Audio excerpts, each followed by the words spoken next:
Eagles. Eagles.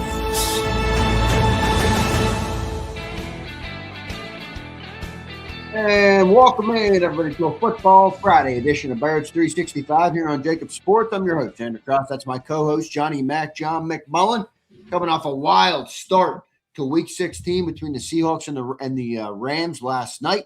Getting ready now for a Saturday 5 p.m. game between the Eagles and the Commanders. Johnny Mac, how you doing on this Football Friday? Doing well, yeah. Another example of when the Eagles don't play, only good things happen. I think that was the best outcome for the Eagles. Seattle potentially being the number one seed. Now, I know I'm going back on what I said yesterday because that's a more difficult environment to play in. But, that defense, we talked a lot about how good it's been. Yeah, how do you give up 581 yards, even though it's overtime? I mean, and that was such the Rams outplayed them consistently throughout the game. And that's, pointing back to the Rams, I'm going to insult both of these teams. They're the first team in NFL history, to lose a game with 500 or more yards, no turnovers, and 3 or more opponent turnovers. Never happened before. How do you do that? I don't even know how you do that, John. You get explosive plays. Nick Sirianni talks about it all the time. You win both, the turnover, explosive play battle. Puka Nacua is running all over the place. It's insane to lose that type of game. John, it was very evident, and it was more evident in the first half last night or the first 3 quarters last night than it was in the rest. But, boy, red zone defense is important. I mean, the Rams are going up and down, up and down, up and down, and they get stopped in the red zone 3 times, and it's a 16-14 game because they hold them to 3 field goals. I'm like, damn, red zone defense will really keep you in the game because I think the yardage was like 300 to like 100 something at that point. I mean, they were really out yarding them. Yeah. And they ended up, now both teams struggled. And again, both teams are defensive, which I talk about all the time as well. I like defensive coaches more than offensive coaches, kind of for the reason you saw last night, because like when teams are humming offensively, there's nothing you can do. There's nothing you can do because everything is in their advantage. And that's what you kind of saw last night. At time, the Rams went up and down the field, as you mentioned. So it becomes almost like that arena environment where, all right, just hold them to 3 or just stop them once and try to flip the game a little bit. Seattle, not nearly as explosive. They're obviously, for all my defenses of Sam Darnold, they're obviously afraid to put the ball in his hands. That's another reason why I think you want that as the number one seed now after seeing how they approached it. And they got lucky with the 2-point conversion, which was a crazy play. Right call, though. Crazy play. So you have to have some luck involved when you do become the first team ever to do something. And there was some luck involved. But also the Rams defense. I mean, people talk about how good that is. They go right down the field in overtime, and then Seattle goes right down the field in overtime. Remember, that was a Thursday night game, though, John. Those guys were tired, man. But I hear you. That's true, but there's no legislation that you can't stop the other team. Even though there is legislation that looks crazy to a lot of fans, like that 2-point conversion. It's not an indictable offense to step up on defense. So, I think, but if you saw Sean McVay's post-game press conference, really frustrated, really just part of it was because they were asking him a bunch of questions about Puka and this bullshit video, TikTok, whatever, that he got in trouble with. But, and then he's coming off a loss of that stature. Look, they completely outplayed the Philadelphia Eagles earlier this season and lost the football game. Last night, they completely outplayed the Seattle Seahawks and lost the football game. Does that sound like a championship team? No, I hear what you're saying there. I mean, they definitely have the makings of it, but you're right. I mean, I don't know, man. I hear what you're saying there, but Where do you think the Eagles compare to those two teams? I mean, just watching those two teams last night, the Seattle defense couldn't stop a nosebleed. Then once the Rams had 30, they came out, got a bunch of stops, played really well. That game obviously went to overtime, scored a bunch of points late for the Seahawks. Where do you think the Eagles compare to those two teams? Well, you got to be careful. I don't think the Eagles are equipped to play that style of game, but I don't think they want to play that style of game, nor will they play that style of game. So it's kind of I do try not to get too caught up in a particular personality of a game. So this was a shootout, and they probably aren't going to play. Certainly not going to beat the Rams in a shootout. So they have to play a different way, but they do play a different way. And their defense is, on paper, it's not as good as either of these two defenses, but can you see them having that type of game? I think you saw the worst game you're going to see from the Eagles, and that was Chicago, which was pretty bad. Yeah, and it was close. Yeah. But I don't see this type of complete breakdown where you can't stop anything of any substance. I just think they're too well coached for that. And they understand what they're trying to accomplish. Now, if they get in a shootout game, they're probably going to lose it. So with a team that's capable of doing what the Rams did yesterday. You think last night hurt Stafford's MVP chances? No, what did he do wrong? Yeah, I was gonna. Well, I agree. I was just asking. Some of the red zone stuff, but I mean the numbers. 457, 3 touchdowns. Obviously, when he threw the pass to Puka in overtime, I saw a bunch of people go to X and say, "Well, he won the MVP," and then they lose the game. It's Right. like, I ultimately I don't think that matters. To me, it's a 2-horse race. I think I'm going to vote for Josh Allen, simply because he has to do more, and I'm not a big fan of Buffalo's team, and I believe that he's literally most valuable to his team, and I think Matthew's working with a lot more. But that's not anybody who knows me knows I love Matthew Stafford. I have for years since he was on Detroit. But that's the way I'm leaning. But it has nothing to do with last night's game. He did nothing wrong. That was a defensive breakdown and crazy plays and all that kind of stuff. You'd like better red zone production, obviously, early in the game. But had a couple of shots. I mean, they had the one penalty that wiped off the one touchdown. Yeah, I mean, they had some moments there, but they couldn't get in. Well, they should have won the game, man. Ugh. I mean, I was watching that game and I said, "Oh, this is bad for Seattle.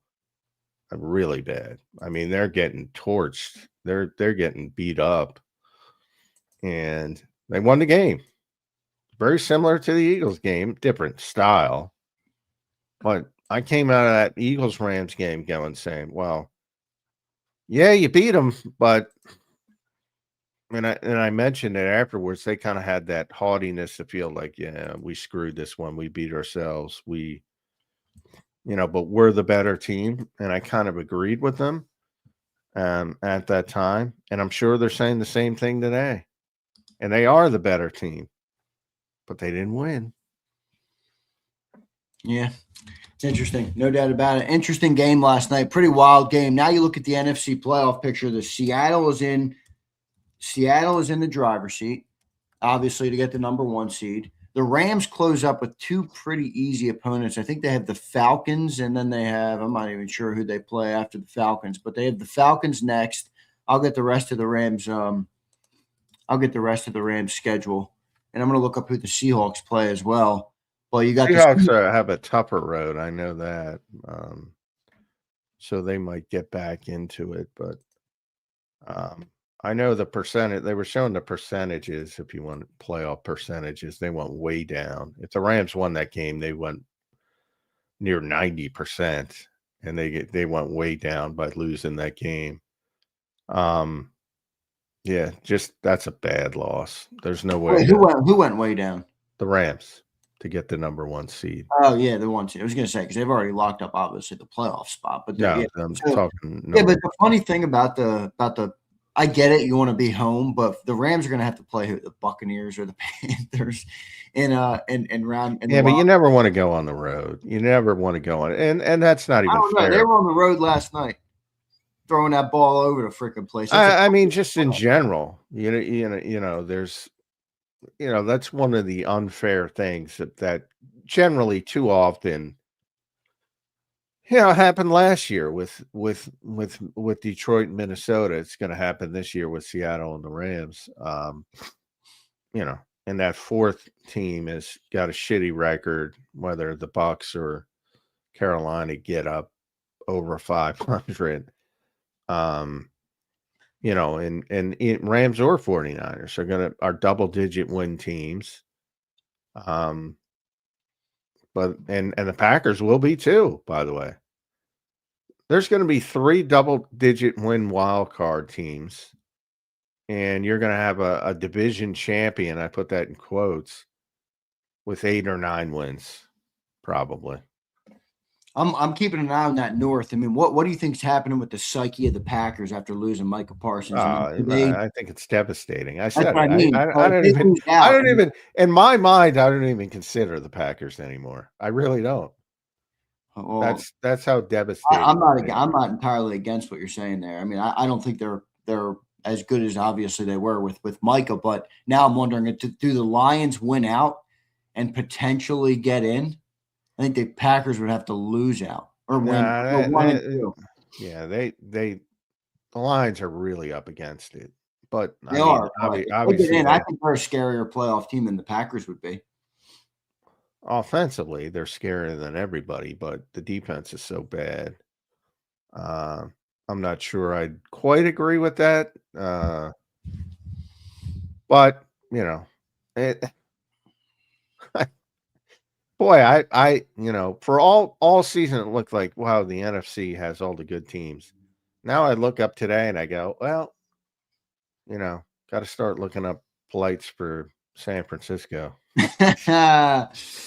Oh man. And it has nothing to it has very little to do with the Eagles. Other than their previous history and understanding how to get through the playoffs and things like that.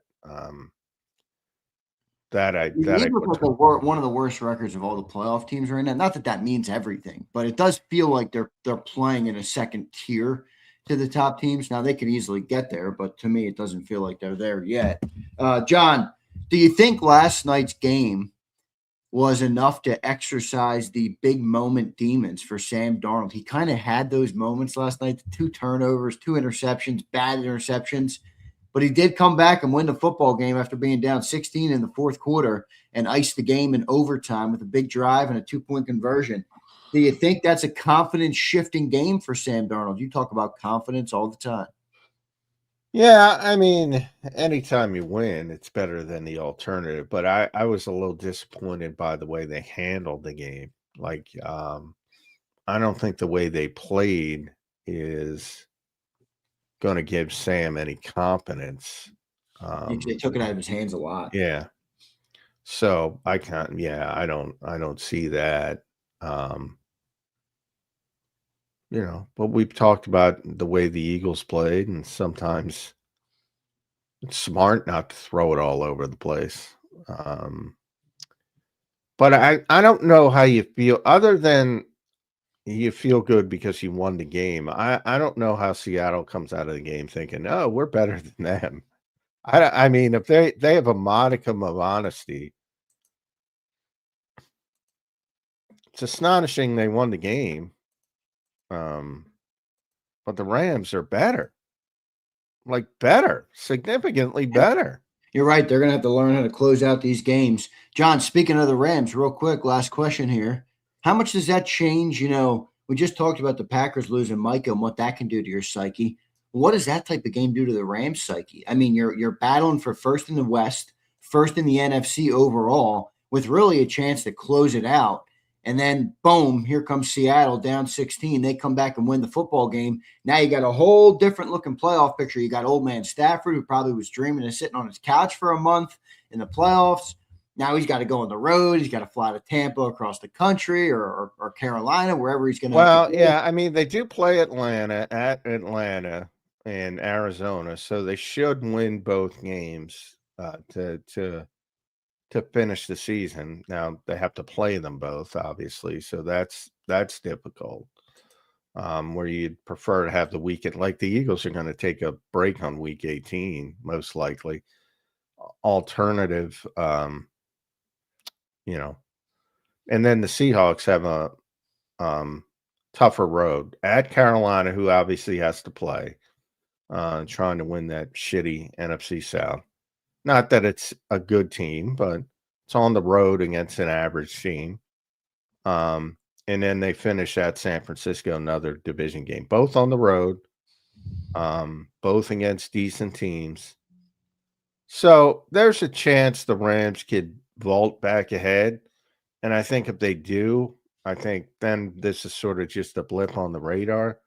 But if you go and you kind of saw it with Minnesota Detroit last year, if you go from 1 to 5, or in the flip of a hat, that's a competent shaker.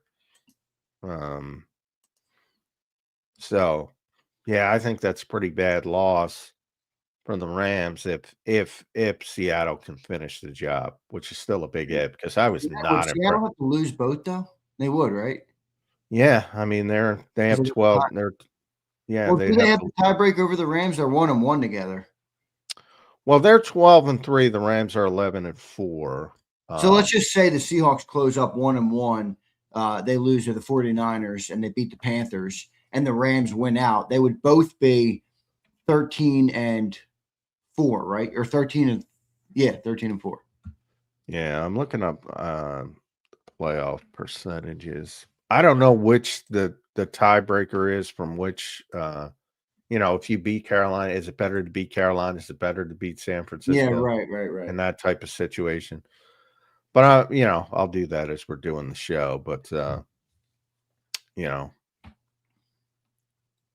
it's they took a big hit from no doubt from losing that game, no question. And the way they lost it, it's even worse. John, this isn't set in obviously yet, but it does look like right now, and again, we're still a couple games out here. We got to see, but what would you think of a first round 49ers matchup for the Eagles in Philly? That's what it would be right now. It doesn't mean it will lock in that way, but what would you think of that matchup? Pretty easy matchup. I don't think that's a. Fred Warner and Nick Bosa were healthy. I think maybe I have a different thought. Took advantage of a very easy schedule. And hey, they deserve credit for it. But that's it's a batting practice fastball, basically. Jeez, I don't know if I view it like that, man. Yeah, I don't like that team at all. I don't think they're a real playoff team. Well, I'm curious, like what makes you think the Eagles are more of a playoff team than them? Well, again, proven, demonstrated performance, bunch of veteran guys who've been through it. Right. Okay. So more pedigree, more things of that nature than what went on the field this year. I think that's exactly fair. Okay. But I think that's big, and I think you'll see it. And I think I think you'll start to see it down the stretch. And we'll see. The Buffalo game is the only relevant game. Like I don't think you're going to learn anything from the Eagles in these final couple games. So it is more of just leaning on, because I think that's big. I think that's real. I don't think you just show up in the playoffs and say, all right, we're going to turn it on and we know how to do this. If you're like the Broncos or the Patriots, because there's a bunch of new teams in the AFC. Like I don't think you just show up and without learning how to get through it. There's steps to it. Now, sometimes you're so good, you're better than everybody else but this is not the year. That's what the Eagles were last year. They're not that team. I'm not trying to say by any stretch of the imagination they're that team. But the best team in football, to me, remains the Los Angeles Rams. And they can't get out of their own way to close a game. And this is the regular season. Right. Now, you're going to tell me Kyron Williams is going to put the football on the ground in the postseason like he did last year? You're going to tell me everything's going to be fixed because, I don't know, Sean McVay, blah, blah. Yeah, I don't believe that. And certainly with the newer quarterbacks, like, I don't care how much everybody likes Drake May. He's never played in an NFL playoff game. Dude, this is crazy that you brought this up. John, Sam Darnold's 0-1 in the playoffs. Matthew Stafford, who's the most veteran quarterback, obviously, in the league at this point, outside of Rodgers and Phillip, but he's 5-5 in the playoffs. Jalen Hurts is 6-3, so he's got 9 playoff games already. Matthew Stafford has 10 in his how long of a career. Caleb Williams, obviously, no playoff games. Baker Mayfield, I have to look up how many he's got. Brock Purdy probably has a little bit more, and the Packers probably have 3 or 4. I mean, so you're right. The Eagles have much more playoff experience in the entirety of the NFC. Yeah. And the AFC is even worse. Yeah. Broncos, Patriots, Jags. Oh, my gosh. Chargers, Bills. That's why people look at – that's why people think, well, this is the Bills' year. Yeah, but they stink. They had good teams, and they couldn't get over the hump. Now they don't have a good team. They got a good quarterback. And maybe the Ravens, same thing. If they get in, people think, well, maybe, yeah, but it, to the point of the Eagles, they've also played like shit offensively for the majority of the year. I mean, that's fair to say. But, Jalen has this ability to put stuff in the rearview mirror, and I talk about it all the time. Might be his greatest trait. People don't like it, but saw a little bit of that from Darnold last night. 2 picks, and he bounces back 2 touchdowns. Yeah. You weren't very impressed with Darnold last night. I was not. No, yeah, you're not. I like Sam, as you know, but I think he's Sam. I think his team doesn't believe in him. So, I mean, that to me is more of a concern. You mean because of the way they take the ball out of his hands in big moments? Yeah. I guess one could make an argument the Eagles do the same. But the Eagles don't play one style and then change styles when the moment gets big. That's true. They play one way. Right. They play they say, hey, Sam, we're playing, this crappy team. Go out there and throw 4 touchdowns and 3, and then, oh, you know what? we're gonna take. Yeah, I don't like that approach. You have to trust your quarterback to win at the highest level. You have to. And there are examples, and people bring up Trent Dilfer and the outliers, like that's meaningful. But to be consistently successful, you have to. I'll use that term. You have to trust your quarterback. Fair enough. Good stuff on the game last night. Seahawks get the win. They win the football game and are now on the fast track to the 1 seed in the NFC. Not guaranteed yet, but they are in a good position going into the final 2 games for them of the year. 3 games to play, John, for the Birds. You gotta look. I'm looking at this game, John. I'm looking at this game last night. Eagles Commanders Saturday matchup, 5 p.m. Moving into that matchup, I want to welcome and thank everybody for being here. Don't forget to hit the like button this morning. Let's get to 200 likes today if we can. I'm looking at this Eagle Commander game, John, and I'm like, oof. On paper, this thing looks like the Raider game. This Commander team is not very good. They're missing a player, Jaden Daniels.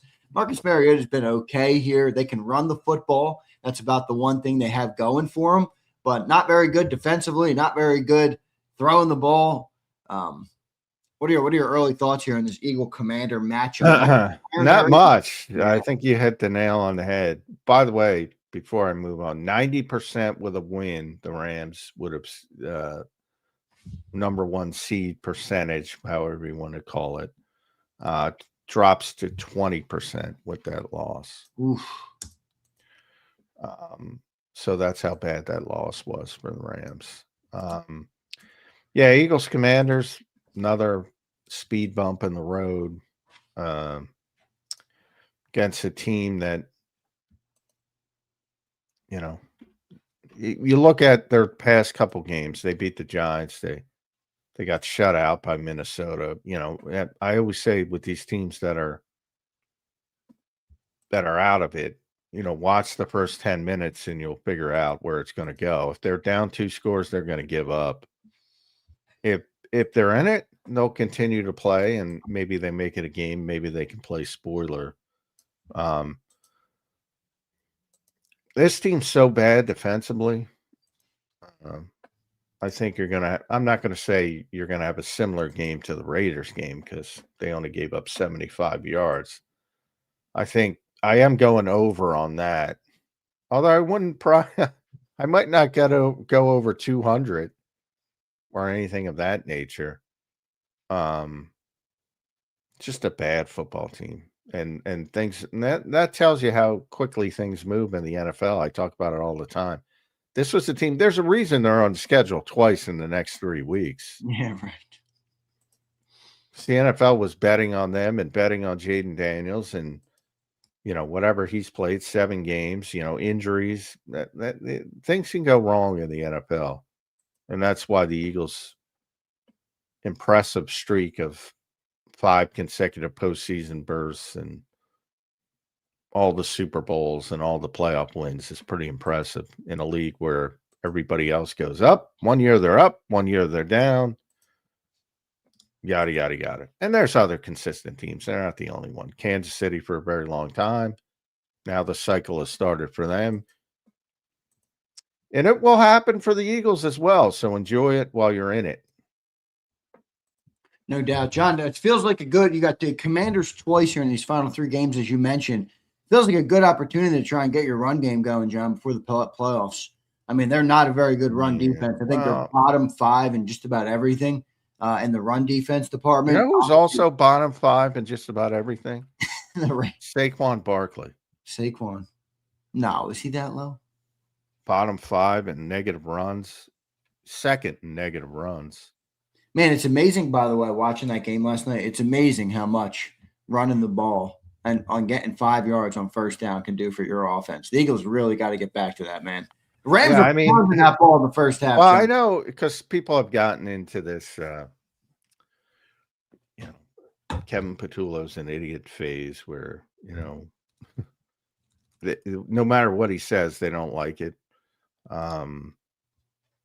And that's fine. But, you know, when you say common sense stuff like that, like, hey, you know, if you're not behind the sticks on first down, it's 3rd and 4, 3rd and manageable. You're less predictable. You can do what you want. You have a lot more things on the table. And it's like people dismiss it.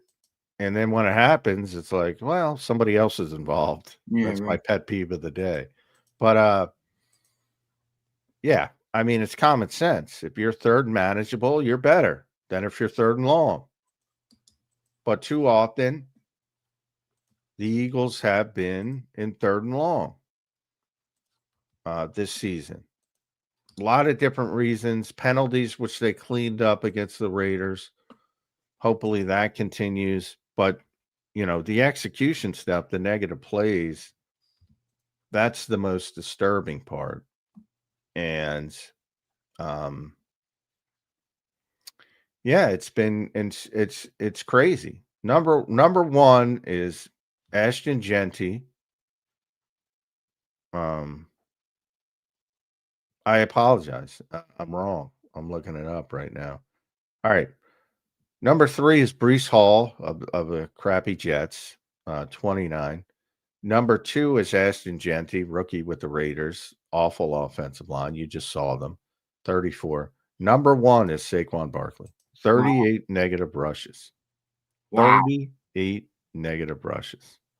Now, he also carries the ball a lot. So, the percentage, but, he's not number one. That's where he's second,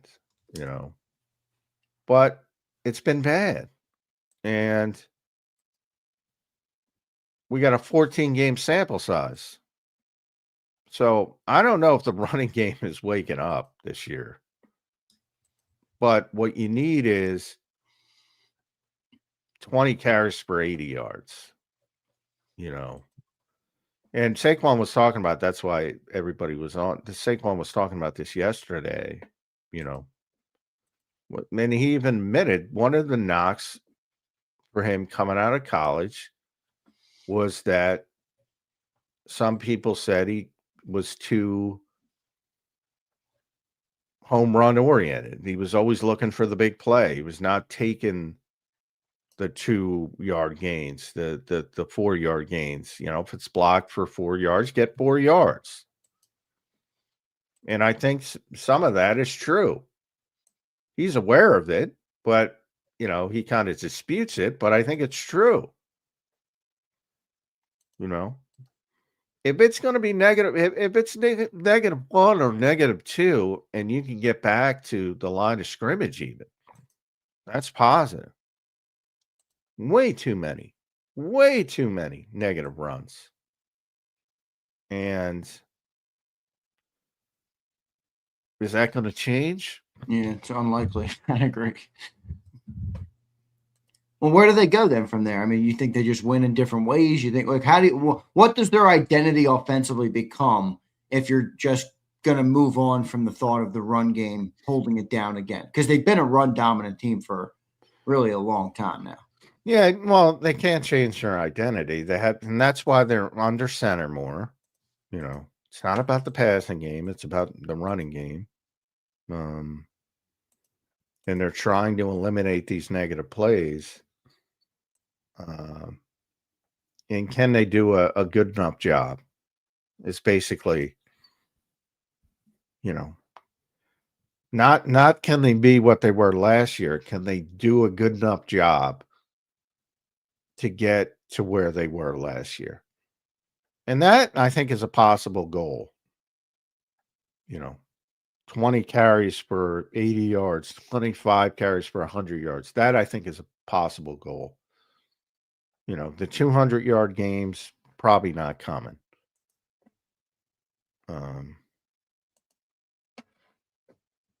But yeah, I don't think they're changing, and I've said this multiple times. I don't think they're becoming, well, they can't run it, so we're just going to throw it all over the yard. Yeah, no, I'm not saying to become that. We've already seen how that cookie crumbles. That's not what they're going to do. I'm just asking. I agree with you. I think 20 for 80 is where you want to be, and if you can get there, it should be enough. Rely on that Eagles defense to hold strong, and let's see how well do you think the Eagles defense would hold up against those two teams? Because I agree with you about a lot of what you said. I don't think the Eagles look like they're in that ballpark yet. And I wonder how good the Eagles did. I mean, that Seahawks defense was good coming into that game. Well, Things were going up and down. Yeah. Well, I said coming into that game, I haven't seen a lot of the Seahawks. I just don't think they have the talent of a great defense. From what I saw yesterday. There's almost 1,000 yards of offense in that game, John. 581 for the Rams, 415 for the Seahawks. 996 yards of offense. Like if the Eagles get gashed on defense, it's going to be in the run game, which I know people don't like, but I'd much rather have that than getting gashed in the passing game. I can't see the Eagles getting gashed in the passing game. I can't see it. Especially now with Marcus Epps in there and Adoree Jackson, not from the standpoint of level of player, but from the standpoint of understanding what to do to limit big plays. They're not going to blow a lot of coverages, that type of stuff. I can see them getting gashed in the running game again. I can't see them getting gashed in the passing game like those two teams were yesterday. Both of them. Me neither. Me neither. I don't see it either. But I do think they're going to move the ball, obviously. The question will be how much. And, Vic in any given Sunday, I like. That's the thing about the Eagles. I like Vic against any matchup on a given Sunday. And you don't need a whole season of stats in the playoffs. It becomes kind of a new year in a way, in its own regard. All right, John. So what do you think the game plan then is coming in this weekend for the game? And remind me, by the way, of Marcus Epps. I want to talk about Marcus Epps a little bit. I'll write that down, so we'll talk about him. The game plan for the weekend, John. What do you think it is for this Eagles team? Make sure the train arrives on time, and I think they're good. I think they're good. Yeah, I come on. What? I don't know. I mean, we said the same thing about the damn Giants. We said probably the same thing about the other shitty team this Eagles team lost. Well, if the Eagles lose, they will have beaten themselves. Of course, they can lose, but nothing about Washington is making you lose sleep. No. Do you think Dan Quinn survives? Do you think they can't fire him? I do, because you have the crutch of Jaden was hurt, and and they were in an NFC Championship game a year ago. I mean, they're going to use that crutch as well. But my issue, if I were Josh Harris, and I wish I was from the money standpoint, but his handling of the Sixers is not great. But if I were Josh Harris, I'd go, well, you're a defensive guy, dude. All right. Yeah, you had some bad luck on offense, but why is this defense so bad? That's the biggest concern to me. If you want to move on with Dan Quinn. Now, while I say that, I think they are going to move on with him. But again, I think there's legitimate questions because of how bad that defense has been. And you also, at Adam Peters, you also have to put some of them, there was that big discussion before the season, about how many veteran players they went with. And this is a fast-moving league. And look, it proved to be right. Bobby Wagner's going into the Hall of Fame. Von Miller's going into the Hall of Fame. They're not Hall of Fame players right now. Funny enough, I think Von Miller's right now their sack leader. Yeah, you're right. He's not the same guy, but he is their sack leader. Yeah. Well, that guy can get off the couch and get 5 sacks.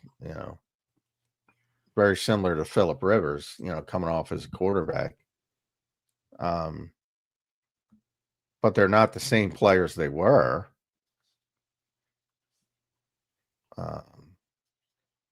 So that to me is what I would be concerned with Dan Quinn about. It's just how bad the defense has been. But so many things go into football, and we've seen it today. If you have a bad offense, it affects the defense. There's a lot of things that go into it. And one of the biggest things is if you lose your quarterback, who is supposed to be the engine to it all, this is not supposed to be a shitty quarterback.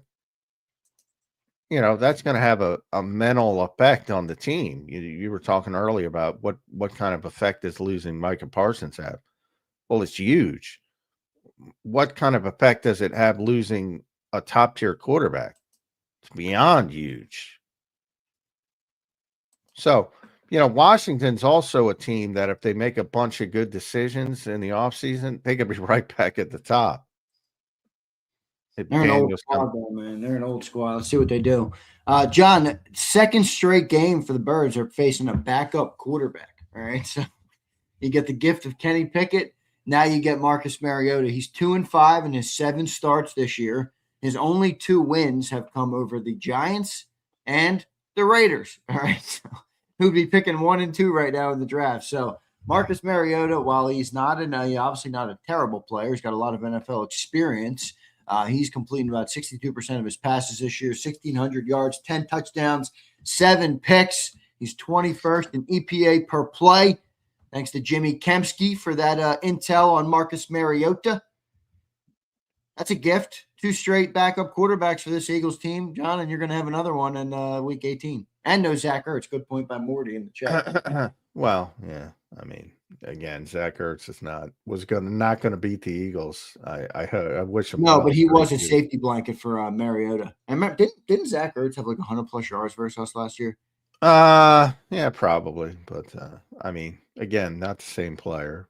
It's not a stasis. But they're better with him than without him. But I think they wouldn't have much of a chance with him, is what I'm trying to say. Yeah, they're just not good. And Marcus, I think, is one of the better backup quarterbacks in the league. But there aren't 32 good starting quarterbacks. So when you get to the backups, it's like the tallest short guy at the circus. Okay, he's one of the better backups. Again, look at some of the starters. So anytime you play a backup, you're in a good situation. And to me, the bigger part of it, again, is when you get to this point in the season and you've long been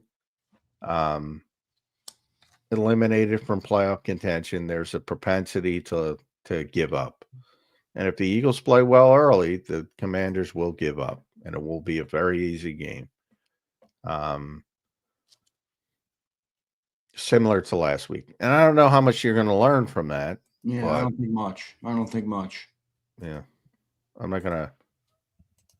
Yeah. I don't think there's anything at full strength other than Jaden Daniels playing at a high level. And if he was playing at a high level and was at full strength, they wouldn't be in this position. So it would have been meaningful, and that's what the NFL was hoping for. But that ship has sailed. This is a bad football team.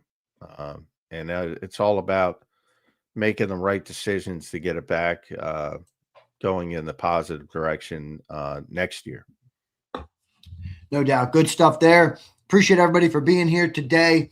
John, the run game for the Commanders is actually ranked pretty highly. Not that the rankings are everything. It's a run by committee type approach that they have over there. They got a couple backs, Ja'Cory Krosky-Merritt, which apparently they call Bill. I didn't know that.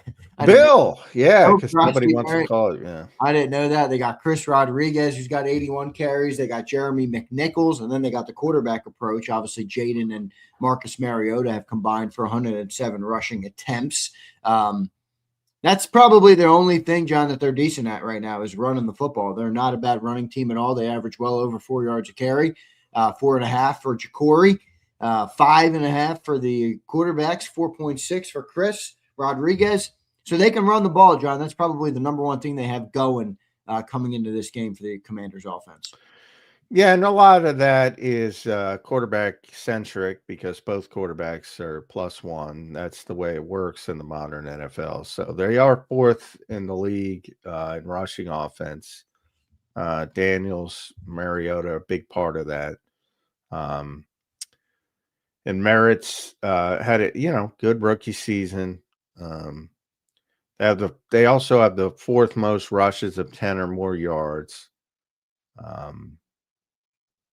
And it's going to be interesting to see how Vic plays this one because he generally wants to stop the passing game, and they're like, all right, he'll give up a few things in the rushing game. I think he might have to turn it on its head this week. And play more 5-man fronts.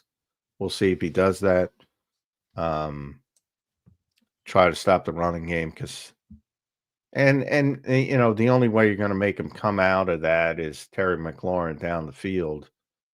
And is Mariota accurate enough to do that consistently? Probably not. So this is a pretty comfortable game for Vic, I would say. I don't think he's fearful of much in this No, game. me neither. I definitely don't think he's fearful of much, but I brought up the run game because the Bears obviously had their way with us. That's the outlier at this point, but it is worth bringing up. John, speaking of the Commander offense, let's look at that offensive line. Laramie Tunsil has been ruled out, so he will Ugh. not play this weekend, and you will get Brandon Coleman, who was their left tackle in 2024. What do you make of that offensive line, and how much opportunity will the Eagles have to kind of beat up on that O-line? A lot. I mean, Tunsil's by far their best player. Well, I shouldn't say by far, but Cosme's pretty good. But they've had so many injuries. That's what happens in the NFL. And if you don't have, and let's be honest, you see it here with the Eagles when they do have, when Fred's got to play and he said he'll have to play his 5th consecutive game, it ain't as good. They've been healthy, but it isn't as good. So when Coleman's out there, it's not as good, to put it mildly. But it is a group that if they're healthy, it's not bad. This is a snooze fest game, John.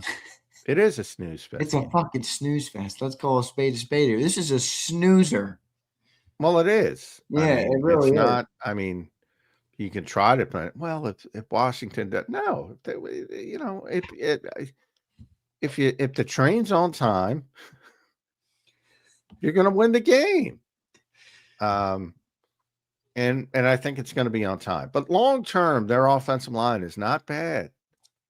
Now, they have to make a decision. Tunsil's played pretty well this year, but he's very expensive. He's getting older. But Connerly, I think, is going to be a good player. He's like all rookies, is battling through some stuff. Cosme's a good player inside. It's taken him a while, but he's a good player. Biotis is a pretty good center. They can get back pretty quickly. The one real weakness I would say is Chris Paul, who came off the basketball court and is playing left guard. It's not the same one. I'm obviously joking, but nobody picked up on the joke. But that's the one weakness when they're completely healthy. So that left side, I would say, is where you want to attack with Chris Paul and Coleman. Because Cosme's pretty good and Connerly's at least, he's going to be pretty good, I think. I was, that kid in Chicago, man, he didn't look good as a rookie at times. And now he's beating the shit out of people. So, Darnell Wright, yeah, a freaking monster, dude. What the hell happened to that guy?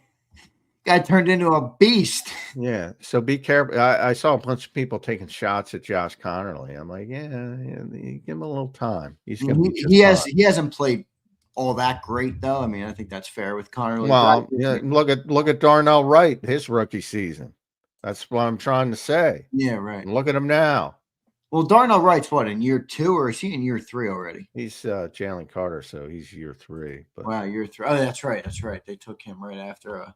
That's interesting stuff there. John, looking at the Commanders on PFF, not that PFF is everything, but they're pretty low down in the overall grade. They're 24th in the NFL. You look at their defensive grade, they're pretty low as well, 27th in the NFL. They're low in everything. Man, they're bad. Offense, they're 16th. Not bad. Not as bad there. Well, that's because of the running game. Yeah, and again, that's completely quarterback driven. Not completely, but helps. If they didn't have the +1 at quarterback, they'd be middling at best with just their running backs. So that's why I mean it's not necessarily real. Like nobody's scared of Bill Krosky Merritt. Trust me on that one. Yeah, I agree. But defensively, and again, this points to what I was saying about Dan Quinn. They give up 382 yards a game, 31st overall. All right. Well, sometimes you're bad. You struggle with pass, or run. Well, they're 28th in run, 29th in pass. They struggle in everything. They're 26th in points per game. 23rd is the third down defense. 28th red zone defense. They suck at everything. And you're a defensive guy. Oh man, this team, this might be as much of a snooze fest as the Raider game. This is unbelievable. Well, I will not go that far. They are better than the Raiders. They are slightly, barely. The Raiders should be Premier League rules should apply for soccer fans, for European soccer fans. Or what are those rules? You're gonna have to enlighten me on that. If you're the worst team, you get relegated to a different league. Oh man. So they should be relegated to the UFL. So they're not Raiders level bad, but they're pretty bad. Yeah, they're pretty bad. But they have more hope than the Raiders because they have more good players that can come back from injuries. And again, if they make some, they're just run of the mill NFL bad. Quantum thinks I'm going to eat my words because of I think this game is going to be. Look, I don't think I have to eat my words. I mean, why? I think it's going to be a snooze fest. I don't know. If it's not, Quantum said we lost. Maybe it's Rams Seahawks too. Maybe it's 40-37 in overtime. Whatever the score was, that wasn't quite the score, but yeah, I doubt it though. People are using your confidence against the Bears against you now at this point, John, because you're confident against this one too. All right, let's get it. We got one super chat here. Skywalk. What's up, Sky? Appreciate you. People don't like when I rip the Eagles, and people don't like when I show confidence about the Eagles. Well, no, it was 3 game. John, it was the 3-game losing streak. You were confident in all 3 of those games in a row. Because it was a bad losing streak. It was. It was a bad losing streak. They lost to a completely limited Chargers team. It's ridiculous they lost that game. The Bears game was all about they couldn't stop the run. That's one of the rare times I think, Vic's got to make an adjustment a little bit quicker. And that's a bad loss at home. And what was the other loss? Cowboys.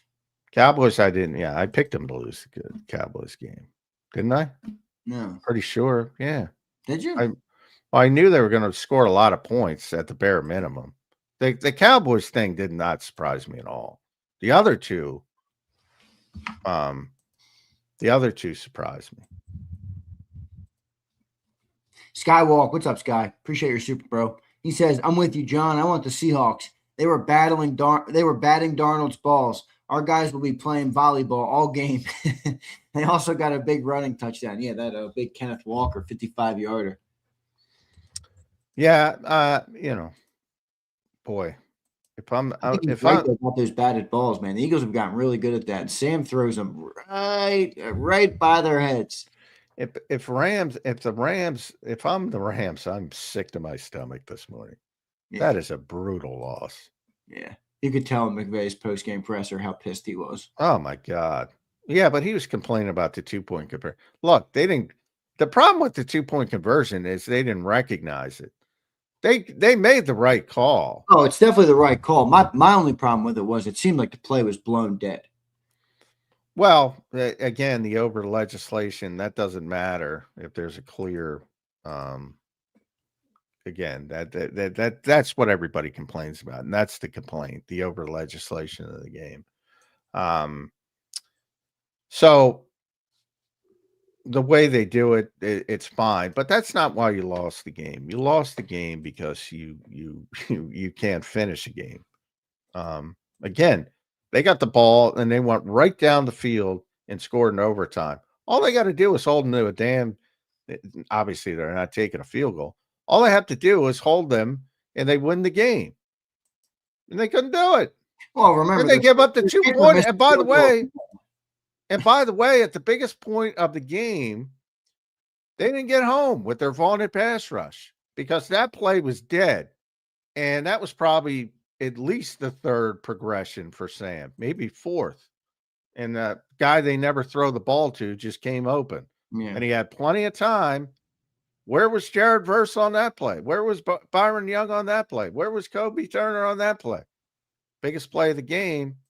And you could say, well, they've been playing a long time. And yeah, hey, he had all day. It's funny. It was like inverse. Like the Rams defense played well early, and then obviously late they kind of fell apart. And the Seahawks defense was terrible early, and then once the game was tied at 30, it felt Well, like also to the point it now, felt like it was like 1 minute drives each, 3 and out, 3 and out, 3 and out, 3 and out. They were going back and forth, and it was 30 all. It was an interesting game last night. by the way, they were picking on Josh Jobe, man. Oh, they were torching Josh Jobe, dude. They were going at him all night. That Seattle defense is good on paper, but I don't think it's really good. You know what, John? You know what I appreciate about Stafford too? I mean, Devontae Adams goes down. He threw his first one of the early passes to Mumpfield, and I legitimately was like, Mumpfield? Who the fuck is Mumpfield? But that's the way Stafford plays, man. He gets everybody involved, and Devontae Adams goes down.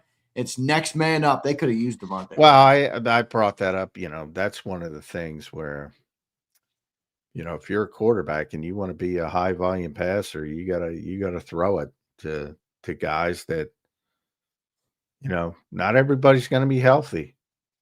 So this whole trust factor, which is a big thing in Philadelphia, you got to earn Jalen's trust. If you're the next fucking man up, he's got to have your trust. And if they don't make the play, they don't make the play. But your job is to get him the football. Now, luckily, the Eagles have, you know, AJ stayed healthy, Devontae stayed, but we've seen the games they've missed. He just doesn't trust. No, he doesn't. He doesn't. It's like a 6-year process to build up trust. Yeah, but that part of that is like the way to build up trust is to have some blind faith early. I mean, you got to make the throws, you know, before in order to get the trust, you got to build the trust. That overtime game that Cousins won a couple years ago in Atlanta with I can't even remember the guy's name who caught the ball to win the game. Sure, I know what you're talking about. What was that guy's name? You know, Drake London went out of the game. What are you going to do? Shut down? Obviously, you're not as good, but if a guy's open, Throw him the ball. Daryl Hodge. There you go. Over Tampa Bay. Yep. It's what you have to do. And that's what Stafford did yesterday. Yeah, no doubt. Stafford slings that ball. I'm surprised you don't have him as your MVP right now. Well, I explained my reasoning. Josh Allen's got to. I don't know that I agree. Josh Allen has to freaking go in a phone booth that don't exist anymore for younger listeners and put on his Superman cape and win every goddamn game for him. So I think that's most valuable. I know Stafford's just balling though, but I got you. I get it. I mean, you're going to go Josh Allen 2 years in a row. Did this voter fatigue come into it at all? Not for me. I mean, I think more so this year than last year, even because last year Lamar had a phenomenal season. Yeah, you voted for Lamar one last year, right? It's a good question. I know I was going back and forth. I have to look. Yeah, they did. Yeah. I have to look. I don't remember, but he couldn't go wrong. He can't go wrong this year. It's Matthew or Josh. I have no problem with anybody who votes for Matthew Stafford. In my estimation, this has been Josh Allen's best year because I don't believe in that team at all. And they've been good for a long time. This is their worst team in this run, in my opinion. You voted Josh first. There you go. You voted Josh, and then Lamar, then Joe, then Saquon. And I switched late. I know that. I thought I remember you saying you had Lamar for most of it. Yeah. Lamar had a crazy statistic. Oh, he had a phenomenal season. Yeah. But yeah, I just don't think Buffalo is very good, and especially defensively. I mean, Cook is a very good back. But he's got no receivers. I mean, Dawson Knox is having a great year as a tight end. They got back Kincaid too, which has helped them. Yeah, I just don't think they're a very good team. John, who do you think wins the NFC South? Tampa. Me too. For similar reasons of why I like the Eagles. They play this weekend, right? Bucks and yeah, they play twice over the, so that's worked out for the schedule makers. Oh, okay. But both of those teams are not playoff level teams, but Detroit would destroy both of them, I think. And they're probably not going to make it. But so, somebody's. You don't think the Lions are, which I don't. You're right. Obviously, the numbers bear out that they have a very uphill battle, and they need a lot to go their way to get in. But kind of looks like the 7 teams for the playoffs are set for the end of it. I mean, for the most part, it's obviously not guaranteed yet. But if the Lions don't get in, or the Bears and the Packers win basically just like one more game each, it's going to be a hard thing for the Lions to get in. I don't know, man. This. I get looking pretty easy, man. It's looking pretty easy. You can't. Now, the Lions play Pittsburgh at home. Not an easy game, but they should be able to win that. Yeah, no TJ Watt probably. That's a Lions dub. They play at Minnesota on Christmas, so they should win that. And then they play at Chicago, which might be meaningful. So I mean, it's not looking good for them, but crazier things have happened. But it's definitely not looking good for them.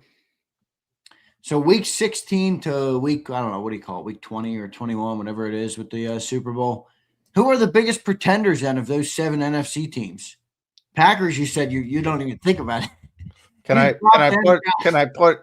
put all of the above? Well, your hot all year, John. You dropped the Packers. Oh, I dropped them like it. Yeah, I dropped them quick. Yeah, you dropped them quick, brother. Well, because I got on them for one reason and I got off them for the same reason. It's very consistent. It's true. Not that one guy is going to win a Super Bowl, but I think the impact of him coming in, you saw how it impacted their defense. I think he's going to get Jeff Hapley a head coaching job. I really believe that. Yeah. And I think the impact of him getting injured is devastating to the team as a whole. So, but I don't like right now on what is today, December, whatever, 19th. Right now, I think the Rams remain the best team. If you force me to pick a Super Bowl and NFC champion, I'd probably pick the Eagles. But really, even at 9-5, you got all these teams with better record. You got the Eagles better than all of them, or more, not necessarily better, but more equipped to win. Okay. Not over the Rams, but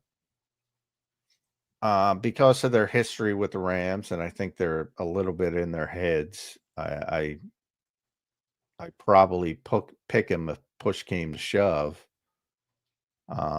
And everybody else, Green Bay would have been significant, but they don't have Micah Parsons. That's big, people. I mean, guess what? If the Eagles lose Jalen Hurts over the next 3 weeks, I'm not picking the Eagles. Injuries matter. Yeah, but that's not a good comp. The better comp is like Jalen Carter. No, it's not, because Jalen Carter ain't Micah Parsons. Well, Jalen Hurts ain't Micah Parsons either. Impact on the game. Well, impact on the game of the quarterback is always more. But I'm talking, there's not a player on the Eagles defense comparable to Micah Parsons. I'm sorry. Put There's on not the a player baby on any ears. defense outside of Put on the head. I'm talking about impact on the team. His impact on that team is as close to his quarterback as you're going to get for a defender. It can never be with the quarterback because the quarterback has the football. I acknowledge that, but I can't come up with a worthy comp.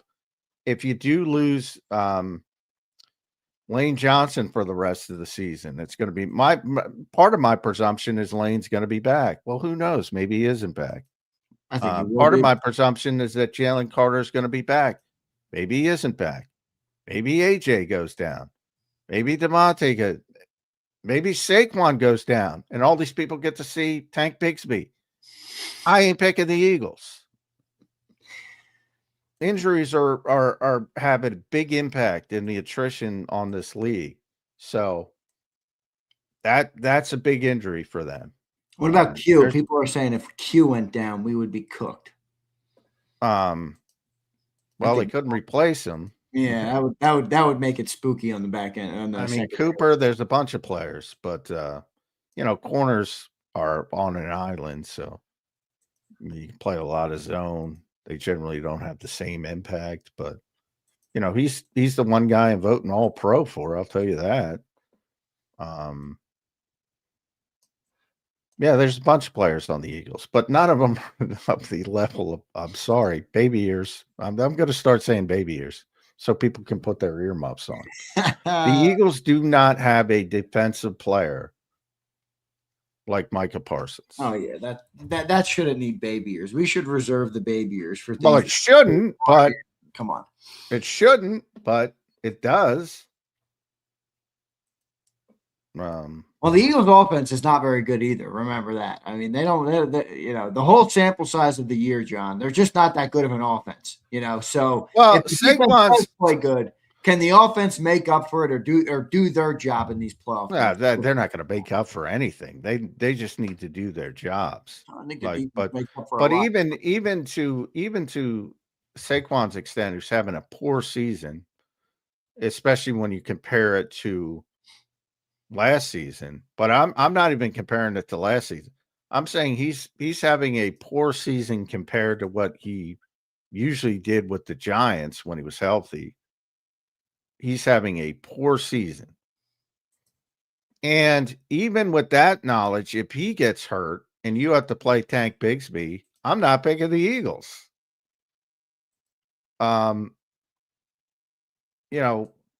These guys make differences even when they're not playing at their highest level in the case of Saquon.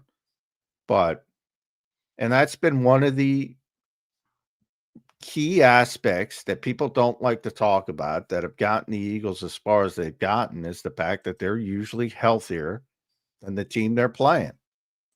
And if that changes, that should have been the train being on time and getting out of there healthy. Those are the two biggest things to look for this week. Yeah. Well, it's going to be interesting. Who do you think would be the best opening round matchup for the Eagles? Niners? Yeah, I'd still rather play the Niners than the Packers. I don't think the Packers would lose out, but if the Packers lost out and the Lions won out, boy, I know you don't agree with me. I do not want to see a Lions team in the playoffs. Not me. Not Jahmyr Gibbs. Not that all. I don't want to see it. No, thank you. No, thank you. Well, number one, I'd hope for another bad weather game, but well, yeah, obviously, for sure. Yeah, I mean, the Lions are going to scare people more because they have the skill guys. But I don't think they've been the same team without Laporta. That's pretty obvious. Yeah, that's I just mean like that, less pressure. Like last year, they were the top. Everybody was gunning for them. Everybody wanted to play the line. I'd rather have more pressure and have Sam Laporta than less pressure and not have Sam Laporta. That's fair. Fair enough. Jalen went off on the perceived pressure last week. What was his quote? His quote is, I'm living it. I'm doing it. I don't give a shit about the pressure. He basically. said pressure, well, perceived pressure of the people watching. I'm living. Yeah. Yeah. Nice Which was a good Jalen Hurtsism. But it's true too. I mean, I'm not saying there aren't players that feel the pressure, but he's one who doesn't, pretty clearly. And I think there's a lot of guys who don't. And most of the top tier quarterbacks don't. By the way, speaking of weather games, there was 30-mile-an-hour winds last night, John, in Seattle. Yeah, it was a bad day. Yeah, well, nobody's comparing. I don't think anybody's comparing the Eagles' offense with the passing offense of the Rams. No, I'm not. I'm just saying that my belief has altered on how much wind affects, and it clearly doesn't affect everybody. I mean, Stafford was throwing that ball like there was no tomorrow. Well, I'll say this: it affected. People forget. Yes, it affected Jalen. It affected Jared Goff. It affected Caleb Williams, and again, all 30-mile-an-hour winds aren't created equal. The weird open-ended aspect of the I-95 part of Lincoln Financial Field is closed. The part of it closest to I-95. And then the other end is open, and it creates this swirling effect. I think it's worse here than other places. It's bad in MetLife too because of the way it's set up. I don't know what it is in Seattle. Maybe it's not as bad. All 30-mile-an-hour winds aren't created equal. But it's been, because there's been so many of them, it's been such bad luck. I called it bad luck, Jalen. It's like, I don't think it's bad luck, but it is bad luck. Why is it not bad luck? They hate that term, luck. They've had 3 games with awful wins, which is rare. And every single one of them, all the quarterbacks played like shit throwing the ball. All of them, not just Jalen. Jalen, Caleb, Jared had his worst game. Jordan Love, too. Yeah. He had his worst game from a completion percentage standpoint. So to say it shouldn't affect Jalen Hurts, well, why did it affect the other guys? And if you even want to go back to the divisional round and Matthew Stafford, he didn't play great. He played a lot better than Jalen, but he didn't play like his normal self. And it was more in the divisional game last year. Yeah, the snow and the winds. There were a bunch of throws off target that Matthew Stafford makes in his sleep. Typically. Now he was make a lot of throws in that game too. Well, he's much better than Jalen in that game. I'm not that was different. He wasn't Goff level bad, Caleb level bad, but he was not himself in that environment. So, it matters. And all the other guys played shitty too. But yeah. I'm just watching the 2-point conversion. My God. Which one? The one that was a fluke or the one that ended the game? The one that ended the game. It's like, come on. That was like his 5th read, dude. It was crazy. It's like, get home. Somebody get home. By the way, he almost rattled the ball off the back. Yeah, it was quicker than I thought, but boy, somebody blew the coverage. He almost threw it right into the back of his lineman's helmet. I mean, he throws that ball low. That's why I think that comment earlier about them playing volleyball is actually a good one. The Eagles are good at that defensive line. Here's Jeff Bone, John, a member for 17 months. Thank you, Bonehead. He says, how are you feeling, Johnny Mac? Look at that. Somebody reaching out to see how you're feeling, John. Well, I'm not feeling very well because my knee's swollen, so in some pain. But yeah, thanks. I don't know if he's being serious, but thank you. He's being serious. That's Bonehead. Right. Bonehead's a good guy. Bonehead's an all-time good guy. But yeah, all in all, a little frustrated, but other than that, all good. John's pissed because he's like, now I got to fucking look for flights to Santa Clara. But yeah, that I'm not happy about. Oh, I this league, man. My God. It's like the Eagles aren't even good, and people say, "Why do you have such confidence?" It's so many times I don't have much confidence in the Eagles. Everybody else stinks. The Chicago Bears are going to beat the Philadelphia Eagles. Is that what people are telling me?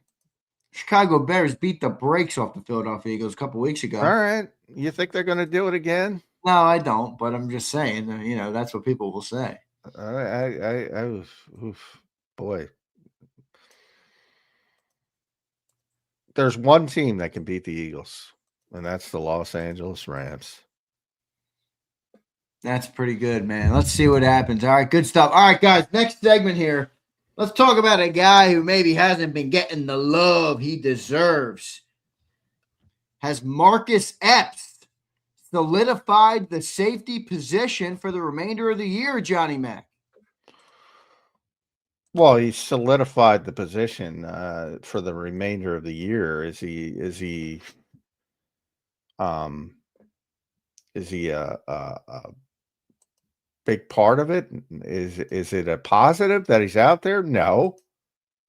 But he's, at this stage, when you lose Drew Makuba, Vic wants somebody to line up and communicate, and he can do that.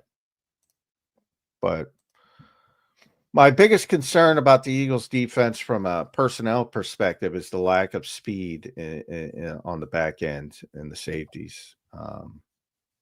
But who's going to take advantage of it? That's what I'm saying. Who's going to take advantage of it? Even the Rams. I mean, yeah, Puka might get you a couple times, but they're playing more heavy tight end stuff. Puka's incredible, dude. Yeah, he's great. You think the NFL? I shouldn't go here because I just asked you about Epps. I want to stay on topic, but the NFL, to me, it seems like the receiving style is changing. The style of receivers that are dominating in the league. You got Puka, you got Amon-Ra St. Brown, you have Jackson Smith and Jigba. It's like less of the big, dominant, imposing receivers like the Calvin John, even an AJ Brown style. Well, I think Puka's the most physical receiver in the NFL. Yeah, but he doesn't play like, I don't know, he's that open guy, gets in space, he runs hard, he blocks well. I mean, he does everything well. Puka. Yeah. He freaks people out when he releases inside the B gap. There's not too many receivers that want to do that. Get caught in that traffic. He is a big physical dude. And you think he's wide receiver 1 right now in the league? Well, I think, Smith and Jigba's had the best season, but obviously he outplayed them. So people are going to remember what they most recently. Well, Puka's been right there. It's not the last. No, I mean, they're the 2 All-Pros. They're going to be the 2 All-Pros, yeah. JSN and Puka. I don't know. Same thing that happened to Cooper Kupp, who ironically is now on Seattle. You have to give some credit to those guys for scheming it up as well. But he's taken a beating. And, look at what happened to Cooper Kupp's career after they beat the shit out of him the one year when he won the Triple Crown of receiving. No, you're right. I don't know that that's Puka's fate, but we'll see. 2021, Cooper Kupp had 145 receptions for 1,947 yards and 16 touchdowns. And he was the same guy playing the same position in that offense. And the next year, he only played 9 games, 75 receptions, which is freaking awesome in 9 games. But nonetheless, only played 9 games, 12 games in 2023, 59 receptions. 2024, 12 games, 67 receptions. Again, productive, but not nearly the player he was. And now he's in Seattle. He's played all the games, but 41 catches. Not, he's more of the he's in number the 2 guy. He's not. He's a complimentary guy now. He's like an Adam Thielen now to me. Gets good security blanket for the quarterback, but not the number one target. Puka can't keep playing this way is what I'm saying. Yeah. Can't do it. Can't do it. I don't know that he has another style, though. That's the thing there. Well, that's, it's going to be a short shelf life. That's all I'm saying. We'll see what ends up happening. Good stuff there. John, back to Epps and the safety. I think you're right about who's going to exploit it, but it has been a big, revolving door. Not really. I mean, once Makuba went down, Makuba was playing pretty well, but he went down. Then you had Sidney Brown in there. He didn't last very long. I think it's pretty obvious that Marcus Epps is a better player than Sidney Brown, right? Well, he's more understanding of what Vic wants, no doubt about that. Athletically, Sidney's better, but yeah, he's too. The best athlete is not necessarily the best player, and for what the Eagles want to do, they need somebody who lines up correctly and you can count on each and every play. And that's Marcus Epps, and that's why they went to him. But it's not a positive. I'm not going to go that far. People are trying to go down that route. That is a weakness on the defense. It was a weakness on the defense? Well, right now, yeah, safety. Reed's not having the best year, even though Vic keeps saying how important he is. That's the clear weakness on this defense. Safety as a whole. And Drew wasn't great either, but he was learning. And he's got a much larger upside, obviously. But yeah, it calmed it down. Vic obviously was not happy with Sidney, and unfortunately, and he's probably going to be elsewhere. But yeah, I wouldn't. Are people going down that route? Yeah, that's still a weakness of the. I think what they've done though is they've tried to limit like where they make big mistakes. They got Covey in there. They got Epps back there at safety. They're using Dallas Goedert. I think there's like things that they're doing to try and obviously limit those big mistakes, which to me play well it's a good play for the playoffs. It's kind of the Eagles' MO. Limit. Yeah, it depends. If you're playing from the lead, and that's the goal. Avoid mistakes. If you need a play in a big spot, the play might not be coming, but one thing the Eagles have proven, if you and not just the Eagles, if you don't turn the football over, you're going to be in a lot of games. You might not win them all, but you're going to be in a lot of games. If you turn it over, which last night is not the best example of, you're going to lose a lot of games. And people will say, well, Seattle did it. Yeah, it's never been done before. That's not the dunk you think when you say something like that. They are literally the first team in NFL history to give up 500 yards, turn it over 3 times, and not generate a turnover and win the football game. Well, that's why red zone defense is so damn important, John. Well, yeah, but a lot of things you got to get lucky to win that game. A lot of things got to go your way. Yeah. And the point is, if it's never happened before, it's probably not going to happen next week. So that's not a recipe to winning football games. Rams had the ball a lot last night. They had over 40 minutes time of possession in that game. That's pretty wild. They were 8 of 20 on third down. Fourth down, they were 2 for 3. Red zone, they were 3 for 6. Those 2 misses came early. Interesting stuff. Boy, it's howling outside, man. The weather here is not good today. How is it where you are, John? Tons of rain. Yeah, we're under wind advice. It's been the wind. It's like we're in Chicago, man. Yeah, it feels like my studio is about to blow over this fucking. I can hear it humming out there.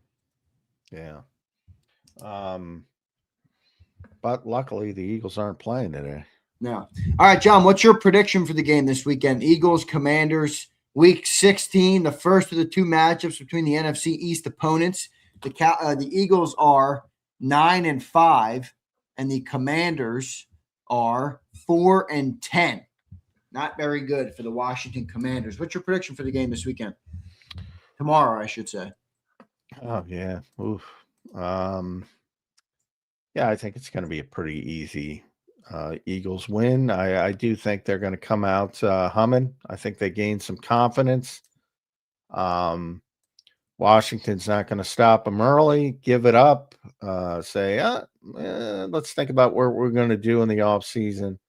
I'm going to say Eagles 28-13, something in that range. 28-13, is that what you said? Yeah. I like that. It's about kind of where I am on it. I don't think the Commanders are going to score very much, to be honest with you. And that's obviously evident in your score as well. 28-13. What do you think Jalen Hurts does in the game, J-Mac? I think Jalen Hurts has a very Jalen Hurts-esque performance. I don't think the running aspect, despite him not being on the injury report, I think he clearly tweaked it. So I put the Eagles should use 100 design runs, put it in the back pocket for a week at least. You don't need to do it against this team. So, I mean, to me, the key with this team the entire year has been, play a clean game, eliminate negative plays, and everything will be fine. And to me, it's always about getting the running game going first. And if that happens, Jalen Hurts will have a more impactful game throwing it. If it doesn't, it'll probably be an uglier game and everybody will be complaining, but the Eagles will win. To me, they're a pretty predictable team at this point. And is the running game effective or is the running game not effective? If it's effective, it's going to be 28-13. If it's not effective, it's going to be an uglier win. And that to me is really what the Eagles are at this point. Yep, fair enough. I agree. I think your thinking is on point there. John, I'm going to go like 27-16. I think there's a lot of field goals for the Commanders if they do get on the board at all. Eagles' offense or defense has been really good in the red zone, but they do give up yards, so I'm assuming the Commanders will pick up some yards in the game. I'm going to go 27-16 Eagles. Similar score as you. You have 28-13. I have 27-16. Eagles will win the game. That would put them at 10-5 on the year, John, and with 2 games to play, going to Buffalo. John, if they lock up the East, you don't think they'll start to take precautions going into Week 17? Do you like sitting guys or resting? You don't think it would be that early, do you? Versus the Bills? It depends. They'll play if they have a shot at a higher seed. They will play. Right. If it becomes clear that it's not going to happen, then they'll ease off. And I expect that in Week 18. Yeah, that wouldn't be for 17. I mean, if the Bears win this weekend and the Eagles win this weekend, 10-5, and the Bears would still only be 11-4, so they'd be 1 game ahead of them. I mean, you would still probably try and win that Bills game to give yourself a chance at the 2. But so let's see what they end up doing there with everything. So good stuff all around. John, let's take a look at some of the other games in the NFL Week 16 this week. We'll review some of those for everybody. Packers, Bears, John. Tomorrow night, right after the Eagles game, that's tomorrow at 8:20. We got Saturday games, Eagles and Commanders, and then Packers and Bears. Packers and Bears, obviously a much better game tomorrow night. Who you got in that game, John? Packers obviously lost Michael Parsons. It's a big loss. That's a good one. Who do I pick in that game? It's in Chicago.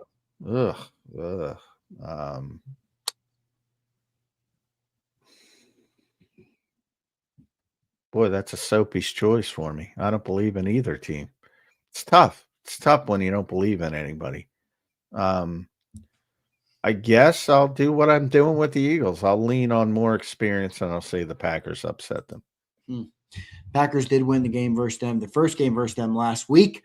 And now without Micah, they'll go into game number 2 versus the Bears, trying to get back to that second seed. If the Packers won that game, I'm pretty sure they would move back to the second seed, right? Because They'd go to 10, Yeah. 4 and They'd 1. be 10-4-1. Bears Yep. would be 10-5. Yep. So they would go back to the 2nd seed. They would drop the Bears would drop to the 6 or the 7, and the Eagles would remain at the 3 seed if they win. And that's what the Eagles fans should hope for, obviously, because they have the tiebreaker over the Packers, but they don't have the tiebreaker over the Bears. Right. So you want the Packers to win that game. If you're an Eagle fan, I think the Bears will win the game. Let's see what happens in that one. John, keep rolling on here. You got the NFC South battle, Buccaneers and Panthers. It's like a mid-off to win the South. Who you got in that game? I think I'm going to take the Panthers. Can I pick Tyler Shuck? Yeah. I think the Saints are the best team in the NFC South right now. What does that tell you? Congrats to Kellen Moore. I think he's got them playing better than anybody else. I mean, similar. I don't believe in the Panthers at all. And I don't like the Bucks, and I know it's in Carolina. But I think Baker Mayfield is slightly above Bryce Young on the who's going to fuck it up less. So I'll go Baker's been fucking it up. I know. Well, he fucks up a lot of shit, but yeah. And and part of Bryce's problem, they don't trust him either. So that's one of the things. It bothers me when I think Bryce's problem is that he's 5'10". Well, that's a big problem. Yeah. but it bothers me when especially when you draft a quarterback where they drafted him and you don't trust him. Like, what are we doing here?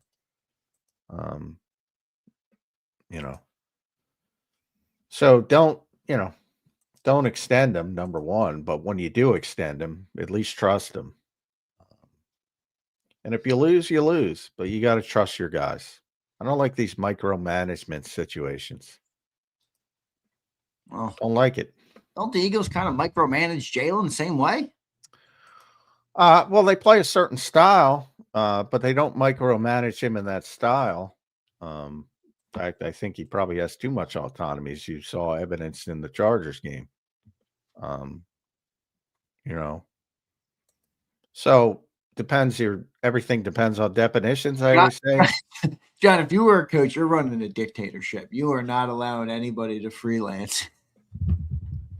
No, well, that I just said I trust your guys. I mean, certainly you don't want guys freelancing. That's a bad word. And that, by the way, it's usually used incorrectly. Like that was a big thing. Our old friend Billy C, said that, and he got a lot of shit for it.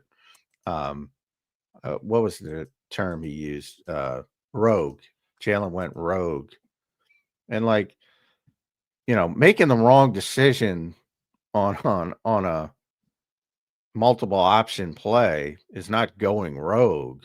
It's making a wrong decision. Yeah, right. And that was the case where he audibled to the deep shot to AJ. That's in his autonomy, and it was a poor decision. But it's not going rogue. Similar to the play in the Chargers, he had 4 different options he could have used. He used the worst one, and it was a poor decision. It's not going rogue. Yeah, but that's also a lot of trust in the quarterback in the scheme that they do utilize, which is conservative. Yeah. All right, so you got the Bucks in that game, right? Bucks and that snooze fest. All right. How about the Jaguars and the Broncos, John? This is weirdly a good game. 10-4 Jags. 12. Yeah, I like the Jags. There's one of the few teams I like. Well, but I don't trust them. They're smaller markets, so they don't get as much love, but they are a good team. They're playing good. I think the Broncos will win the game. I think the Broncos. Yeah, it's in Denver. They have a really good defense. Broncos are set up to be. They're the classic. They're going to go in with the great record, and Bo Leave is going to shit that bed, man. He is gonna. It's going to be a nasty day. Oh man, it's hard for me to disagree with you. It's gonna be sad for the people in Denver, but that's my prediction with Denver. But they're gonna keep it rolling in the regular season. Bo will shit the bed. John says it'll be a nasty day. That's pretty funny. All right, here we go. Patriots and Ravens, John. Ravens still fighting to get into the postseason. They're 7-7. Patriots sitting at 11-3, but coming off their loss last week. What do you mean? Yeah, I think the Ravens are going to win this one. Oh, do you? Yeah. In Baltimore. Yeah, I think the Patriots are people are starting to figure out they're very, low volume passing team, and the fact that they don't throw it a lot, but they make big plays. So I think people are starting to figure them out. We'll see if that continues, but boy, that was a bad loss for them. They had jumped out early against Buffalo, and then kind of fell apart. Ravens have been so uneven; it's hard to feel good about picking them. But do or die for them, basically. I think they'll get it done. Me too, John. What time you gotta get out of here? I know you have an appointment. Yeah, I gotta get out of here about 5 minutes. So. All right, let's do this. For a couple more games here, we'll let you run. 49ers and Colts, John. That's the Monday night game. 49ers could potentially be the Eagles' first opponent in the playoffs if things go or stay as they are right now. And the Colts are still battling to try and salvage the season with Phillip Rivers. I don't think they're going to be able to do it, but they're going to try. Not going to do it. Shame, man. They were cooking early in the season. But that's what injuries can do to a team. And I think Phillip it'll be similar to last week. He'll play better than people expect. And it's just not enough at this point. I think San Francisco will win the game. San Francisco has gotten every break under the sun when it comes to the schedule.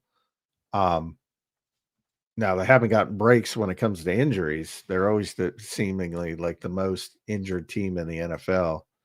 But, yeah, they're going to have a good record and, get to the playoffs and get exposed. It's probably what happens, but I don't know. I'm not going to lie to you, John. I don't love that first-round matchup for the Birds. Robert Saleh. I don't know why. What are you scared of with that defense? I'm not scared of anything.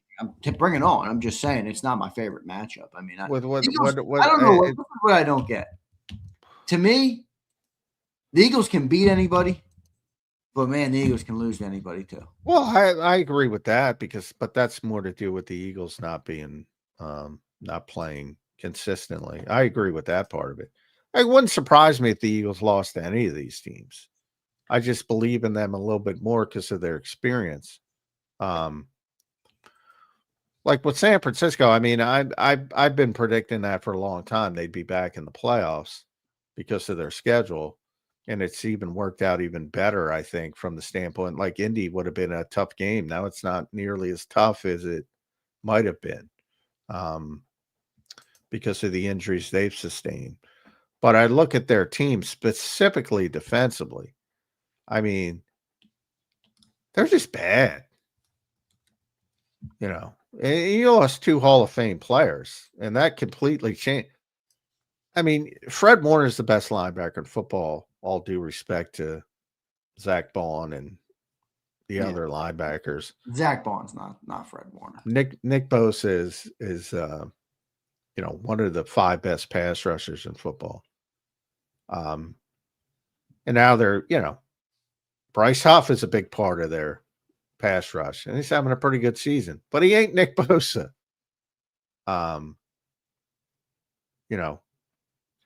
They do not have a lot on the defensive side of the football without those 2 guys. And offensively, I truly believe that their best quarterback is on the bench. So for me, it's really hard to believe in.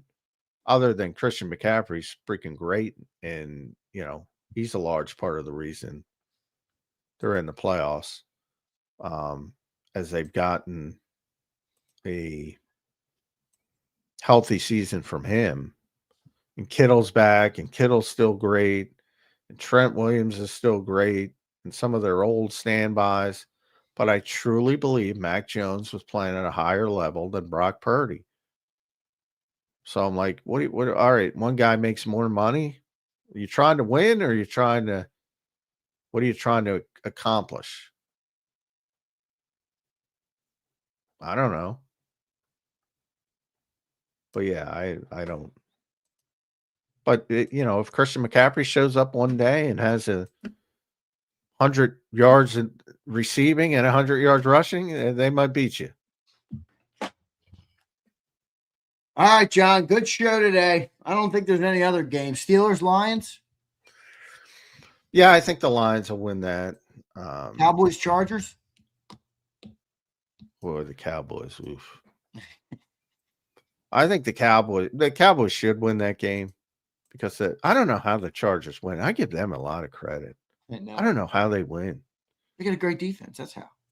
And Justin Herbert is good. I mean, oh, he's tremendous. Yeah. It's nothing to do with Justin Herbert. It's got everything to do with no Joe Alt and no Rashawn Slater. Yeah. Well, that's to me is why they have fundamental flaws right now that are tough to get to the Super Bowl with. I mean, you can make an argument for every team. Chargers, you can make an argument for, but that offensive line is brutal. Yeah. Oh, Kyle Shanahan's explaining why Phillip Rivers is better than most 22-year-old quarterbacks. I have to go listen to this. I just saw a clip. I'll check that out. All right. I got to run. Got to get to the doctors. So all right. Your final thoughts, John, on the game tomorrow. We'll talk to you tomorrow on the pregame show. Yeah, I from the standpoint of, I don't think Washington is fighting through things. They did beat the Giants, but I think it was the week prior they got shut out. They don't seem to be one of those. Some of the teams who are out of the playoffs, some of them keep fighting, some of them don't. I would say they strike me as a team that isn't fighting, more worried about draft positioning. So I think it's going to take care of itself for the Eagles. Yep, good stuff. All right, John, good show, man. Good luck at the doc. Hope everything goes well today. Real quick, anything on the Eagles' agenda today? Just a walkthrough, right? Because they got the Saturday game. Yeah, walkthrough, which will be indoors. Trust me on that. That's for sure. John, good stuff, man. Talk to you tomorrow. All right, see ya.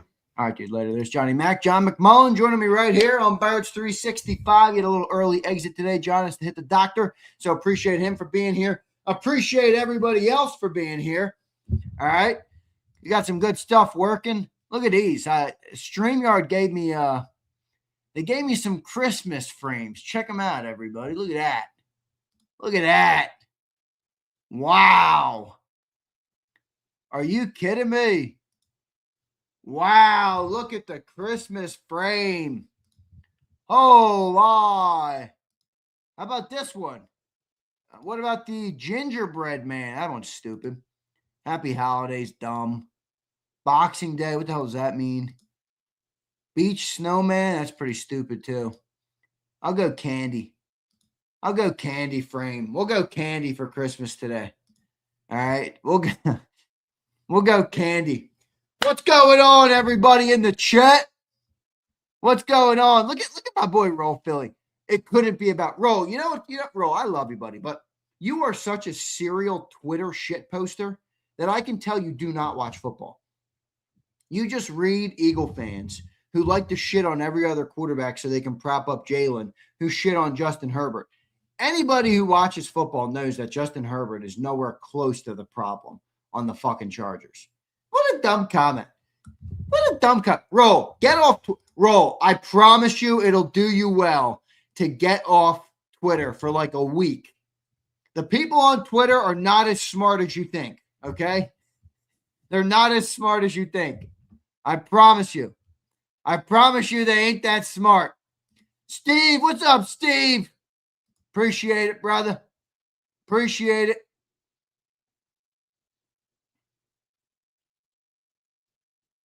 What's Twitter? I think it's X now, right? It's X. Tony says, I like the candy cane frame. All right, I'll rock with the candy cane. Steve, Z, do you like my profile pic? Yeah, what do you have? Cilio bald? That's pretty funny. Is that bald Cilio? Where is that thing? Holy shit, that's fucking hilarious. Some dude was in here with a bald me yesterday. look at Roll. You argue like a girl. I can't even talk to you. Let me guess. Let me guess. You literally sound like my lady. Let me guess. Let me guess. Bring me some real tangible facts outside of just Justin Herbert sucks because Jalen Hurts is the greatest quarterback to ever live on the planet. Can you bring me something other than that? My Twitter army told me that Justin Herbert stinks because he had 4 picks in one game a couple years ago. All right. All right, Roll. Maybe you're not. I'm not. I don't profess to be the smartest man in the world. I don't think I'm. I don't. I'm not the expert on football. I just have an opinion. Here's 1 of 1 C2K. Tough name, bro. Is AJ gone after this year, Xander? I know everybody thinks he's going to be, but I'm going to say no, man. I'm going to say no. I think they got to bring AJ back. I don't think you can take off AJ Brown. What do you want? You want to get AJ Brown? You want to, what is this offense going to be without AJ Brown? For all you people who want AJ gone, what the hell does this offense, which already stinks, look like without AJ Brown? You think you're getting better without AJ Brown? Is that right? Only Roll Philly would talk himself into that shit. Only a guy like Roll Philly could talk himself into that shit. You know, we'd actually be better without AJ Brown. Actually. Oh, shut up. Zay, I got us winning 28-16 there. You're pretty close to me. I had what? I had 27-16. I had 27-16. It improves. No, we get way worse without AJ. Everybody with a brain knows that. Come on, man. Rachel, see, I think this is a fair conversation. She says, I don't want him gone, but he's so unhappy and seems to be checked out. I agree, Rachel. That to me is a fair combo. But there's people who want him gone because they're like, well, he tweets. Well, he made Jalen look bad. Come on. But you're right. He does look unhappy because the passing offense is that of a high school offense. That's why he's unhappy.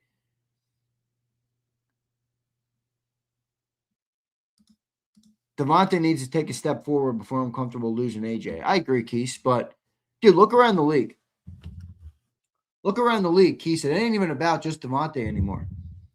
Most of the good teams have double receivers. You know? I mean, Rams had 2 receivers. Now they have Stafford, so he'll get anybody involved. That's not the case with Philly. The Bears don't, but Buccaneers do. They have like 3 of them. 49ers, not really. I mean, boy, where's my boy Hogan? Ooh, that Brandon Ayuk contract is brutal, my friend. Packers, not really. Lions. Yeah, I guess not as many as I thought. Puka's probably wide receiver number 1 to me right now in the league.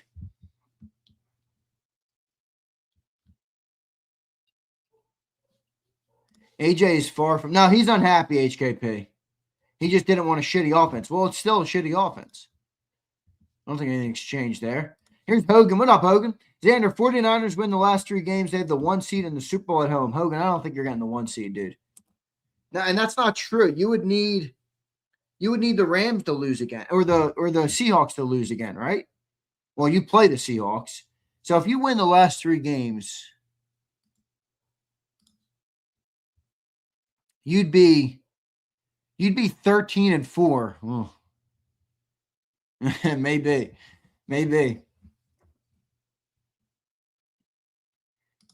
Xander, 49ers only owe Ayuk $30 million. Is that right? How'd they get out of the other 90?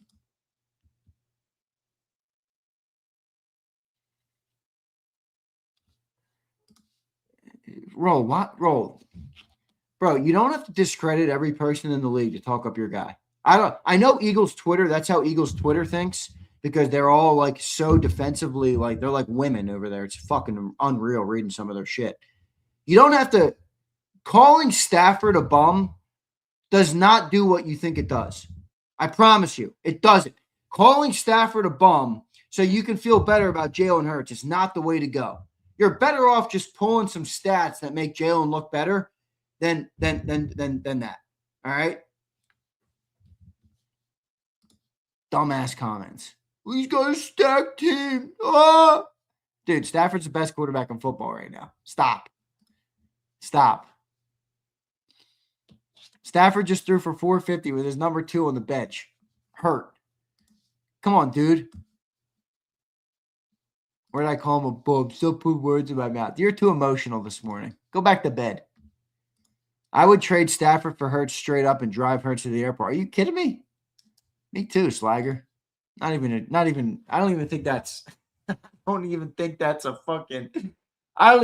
a conversation. I think even Jalenites would agree to that. Are you kidding me? Stafford on this team with this defense and these weapons? Nah, dude, stop it. Stop it. Stafford is so good. Stafford is so freaking good, man. That dude plays the position the right way. He can play. He was mistake-free last night, too. Mistake-free last night.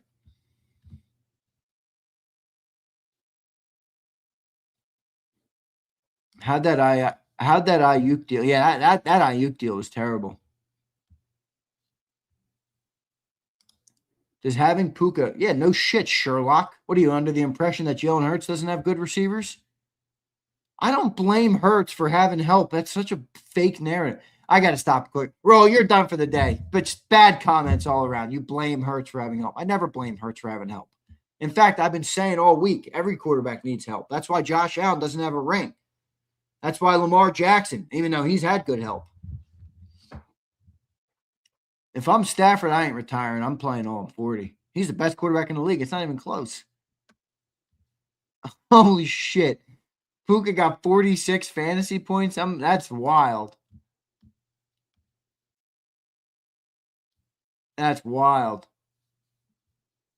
Yeah, Stafford's a fucking stud. If I'm him, I'm playing till I'm 40. I don't even think it's I would. I don't know how his back feels. Obviously, physically you got to get through, but he's really good. Ayuk didn't report, so they got a wow. That's right. I forgot about that.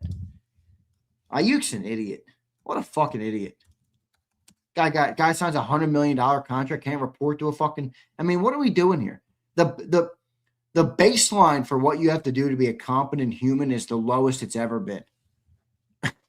Signs a $100 million deal, it doesn't show up. I mean, most good, hardworking people won't even miss a day of work, and making $70,000 a year, $60,000 a year, $50,000 a year, and they won't miss a day of work. This dude signs a $100 million deal, and he's like, nah, I'm out. I'm out. What? Ayuk contract. Let me read about this.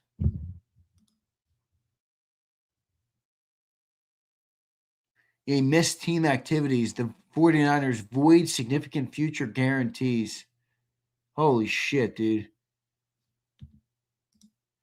Yeah, well, they're not wrong. Darnold shredded J-Mac's turnover theory, interception party, and they won. John already addressed that catch. He said, it's the outlier, which he's right. It is the outlier, but still true. And Stafford had no turnovers, 450 yards, and they lose the game. I thought that game was amazing.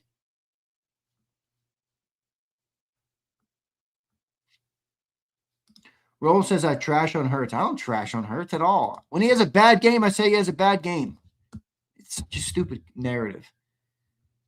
Again, you have Twitter brain, bro. I'm telling you, the people who are on Twitter talking about the Eagles are dumb asses. Stop listening to them. I'm telling you right now. You don't sound right. You don't sound good in the head mentally.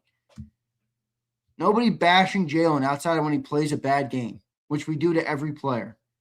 When Adoree Jackson gets burnt, what do people do? We shit on Adoree Jackson that week. Dude, get off Twitter. I promise you, those Eagle fans are not a good representation of how to be a good fan. They're not. Catch, which one? The crazy one that got ruled over? I thought the whistles blew it dead. It was the right call, though. He definitely threw it backwards. Oh, my back. Definitely threw it backwards, but it was a crazy call. I mean, I definitely get McVay's frustration there for sure. I mean, that's pretty crazy. Xander, imagine if you were Ayuk's agent. Yeah, I'd probably get over there and catch a charge, slap him in the head. Xander's brainwashed and they hating her. I don't hate Hurts. I like Hurts. I love Hurts. He just got to play better. That's all. Play better more consistently. That's it. If he does that, I don't think he catches any flack on this channel outside of Cilia, who's made his case very clear. Dude, Abe, I've never had it. It's never been the chair. I'm telling you guys. Oh, man. It's never been the chair. I've had this chair for 5 years.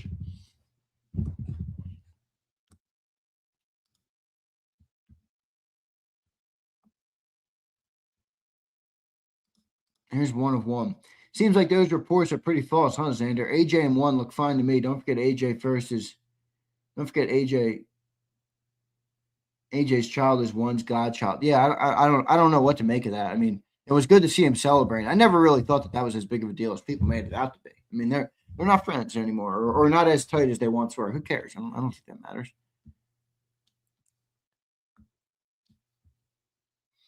I don't think that matters that much. They just got to play well. That's all, bro. Here's Kyle. What's up, Kyle? I will say this football season has been great if you just love the game of football. So many weird games. That's very true. Last night was a great game. Last night was really a great game. Probably one of the best games of the year. Maybe the best game of the year. Saw some people calling it the game of the year.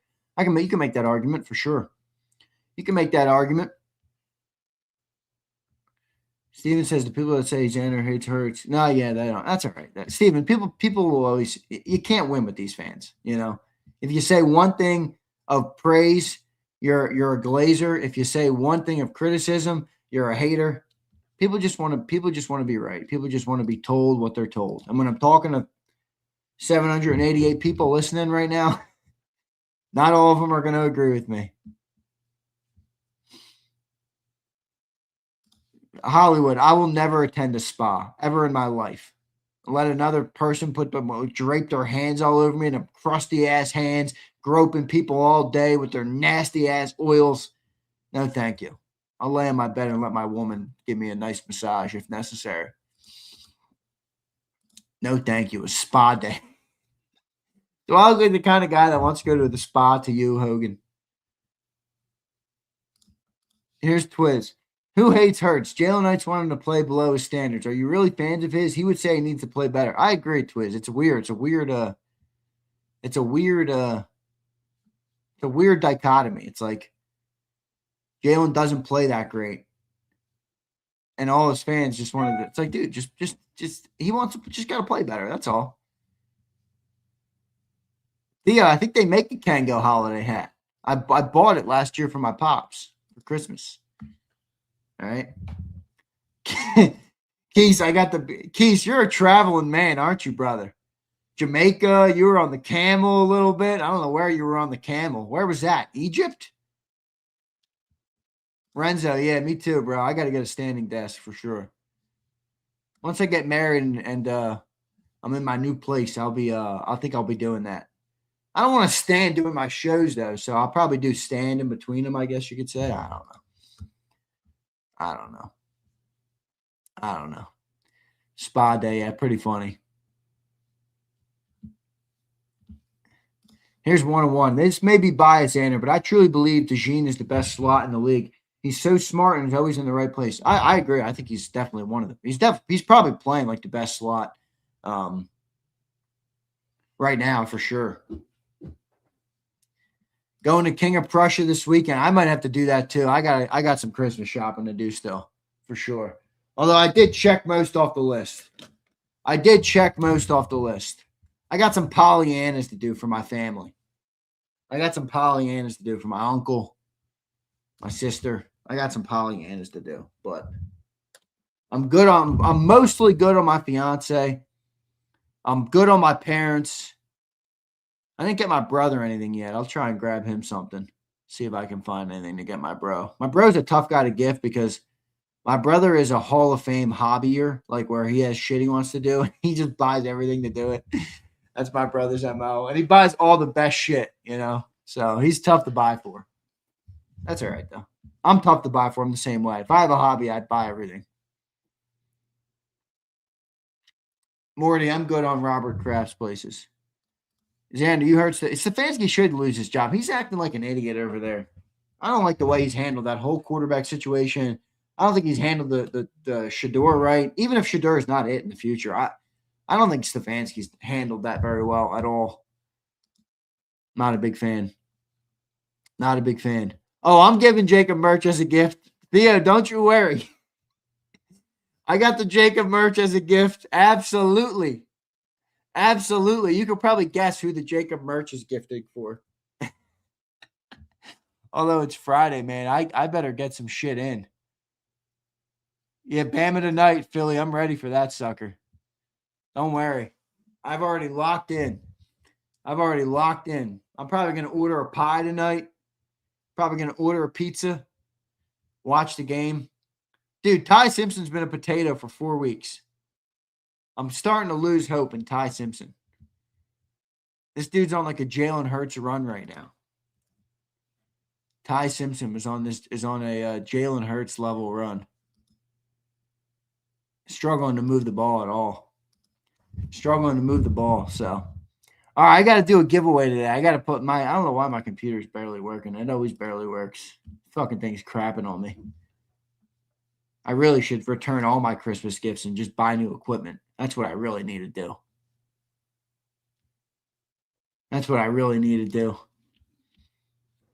Ooh, 20 sweet chili wings. Jeremy Bernard. I love Jeremy Bernard. He's a great player, dude.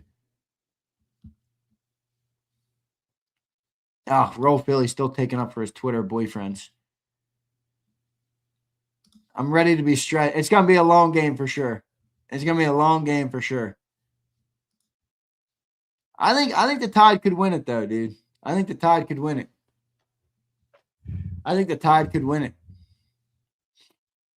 Alfredo, you switched like the fucking wind, my dude. You were saying we were going to get bounced because Patullo's a bobo and all this shit. Dude, I got all the tweets from you. Alfredo, you tweet to me 10 times a day. What, do you think I just forgot them? Alfredo, now we're winning the Super Bowl? Alfredo, literally a week ago, before we beat the shit out of the crappy Raiders, you were saying we're one and done, we're cooked. Come on, Alfredo.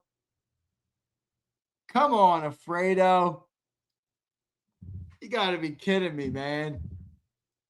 Lit City says, go Canes. I will root for the Canes unless they play Bama.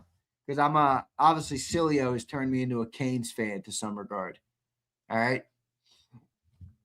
So I'm saying it. Zay, do you realistically think we can get to the Super Bowl? Absolutely. I think they can. They just got to play better. I mean, the road is not that tough, though. You look around the league, there's no world beater right now. I think the two teams that played last night were a lot better than us, though. I do. I think the teams we played last night were much better than us, but they could be got, you know. Both of them are better than us, but both of them aren't unbeatable.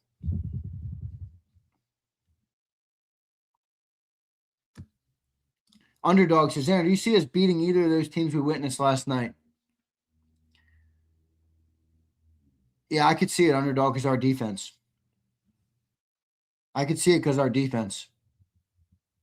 don't think they're putting 37 on our head.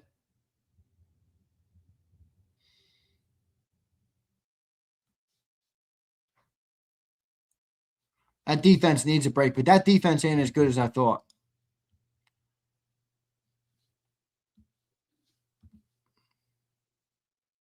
I agree, Josh B. The Seahawks, I'm not that afraid of the Seahawks, dude. I mean, their defense was a little bit exposed last night. Sam Darnold, to me, is still just like, I don't know. He's Sam Darnold. I mean, does anybody really think he's that big of a threat?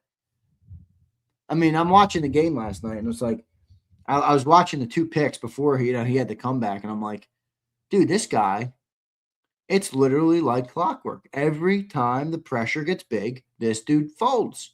Every time. It's like every time the pressure ramps up, it's like death, taxes, and Darnold going pumpkin on us. Now, he led the comeback, so it was pretty good. But, yeah, Walker and Charbonnet are good. That's true. Charbonnet's okay to me. Walker's pretty good. So, yeah. Darnold does choke, man. He does choke. Now we have to play the Rams when they're hot. I don't know, man. Now, let's see. Abe, this is my question for you. I know the Rams are a good team.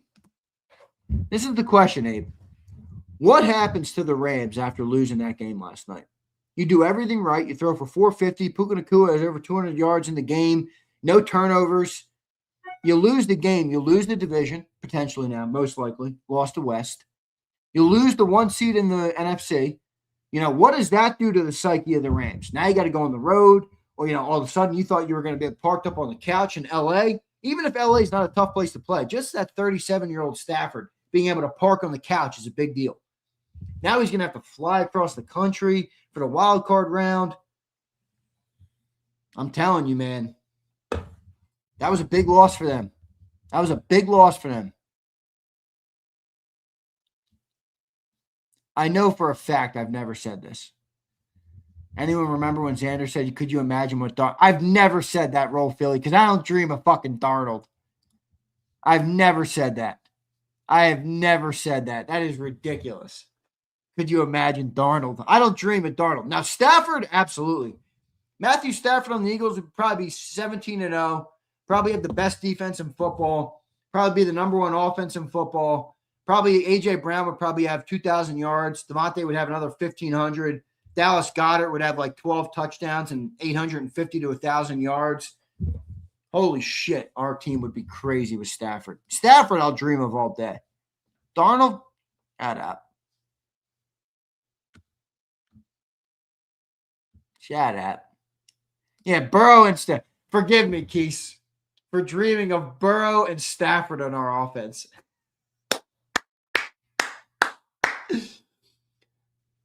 Stafford and Burrow. Does anybody believe that we would not be a better team if you didn't have those two guys? I mean, seriously? What are we talking about? Where has Eagle conversation devolved into? Come on, Stafford on the Eagles? Oh, with our defense, the NFL wouldn't allow it. The NFL wouldn't allow it. The NFL would not allow it. Stafford on the Eagles would be ridiculous. With our defense, oh, gosh. Morty says, all that throwing loses time of possession. Well, Morty, I will present to you the biggest case against what you just said. The Rams had 457 passing yards last night. Threw the ball 49 times. You want to take a crack at what their time of possession was, Morty? Hey, Morty, you want to take a crack at the time of possession last night? 40 minutes. 40 minutes of possession, Morty. The Seahawks at 26. So you throw the ball for 457, 49 attempts, and you got the ball for 40 minutes. It's true they lost the game, but it ain't why. It ain't the reason that you said. It ain't the reason that you said. I know they lost the game, but it's not because of time of possession and throwing the ball. Total disrespect to Jalen Hurts even having the conversation. Oh, Quentin, you're a softie. You're a fucking softie. If Jalen Hurts is your brother or your cousin or one of your childhood friends, then I'm fine with that comment. If he's not, it's a weird comment. It's a weird comment. Morty says, I'm going back to my corner. See ya, Morty. Head back to the corner. All right? Head back to the corner, Morty. You and Quentin over there. Disrespectful to Jalen to have the conversation. Dude, that's what football talk is. There's teams, there's quarterbacks, there's players. Everybody dreams of everything. Can you imagine Josh Allen on the Eagles? Although Josh Allen will make more mistakes. I actually like Stafford's style a lot better for the Eagles than I do like Josh's. But Josh is a baller. Yeah, agreed. HKP. Me and you thinking about it the same. How about that Al Michaels call? I love Al Michaels, but holy shit, that was a bad call, bro. That was a bad call.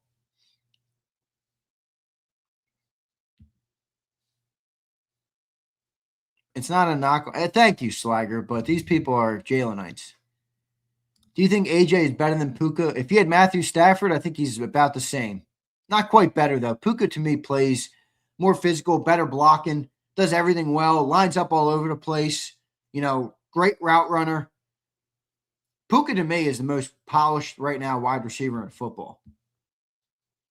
Well-rounded receiver in football. Like Jackson Smith is obviously a great player, but, I don't think he does some of the other things that Puka does well. Catch, don't make me think about that. NFL is consuming how many man hours of the USA and men's weekend? Yeah, a lot. Too many, bro. Too many. Dude, that no-look touchdown was beautiful. That no-look touchdown. Stafford's my favorite QB in football right now. Z, remember Hurts going to Cali to work on his skills? That lasted 2 years. Then the commercials came. Yeah, I guess so. Yo, Zan, do you hit the gym at all since your job is not physical? I used to hit the gym a lot.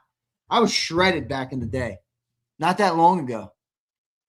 I got a big ass frame. My cousin, who's like a bodybuilder, he's always like, dude, if I had your frame, I'd be fucking Arnold Schwarzenegger. I got a very wide shoulder frame. I'm not going to show you a picture of me shredded, but I was shredded not that long ago. No, I haven't worked out in a year and a half, 2 years, which is probably why my back is hurting. All right. Probably why my back is hurting. But Deshae, don't make me pull up the photo. Please don't make me pull up the photo of me fucking ox. I was cut up, dude. I'm telling you right now, I was cut the fuck up. Don't make me pull up the photo of me cut up. Please, Deshae, don't make me do it. Deshae says, no, you won't. Deshae, don't make me pull it up. Don't make me do it. Cutting up some pizza. No, I wasn't cutting up pizza. Oh, my back. Holy fuck. Holy shit. Oh, my gosh. Oh. Oh, man.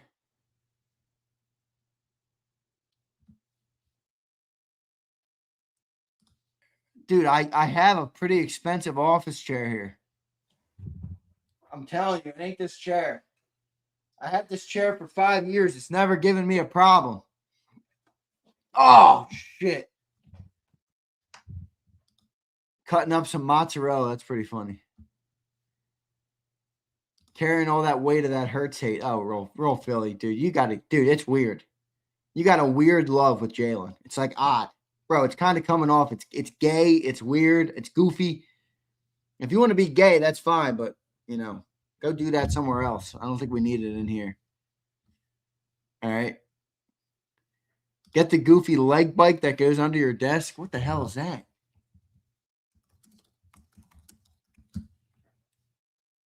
Oh, man. I see it. A little foot thing. A little foot thing to kick my feet all day. That's pretty funny. That's pretty funny. Oh.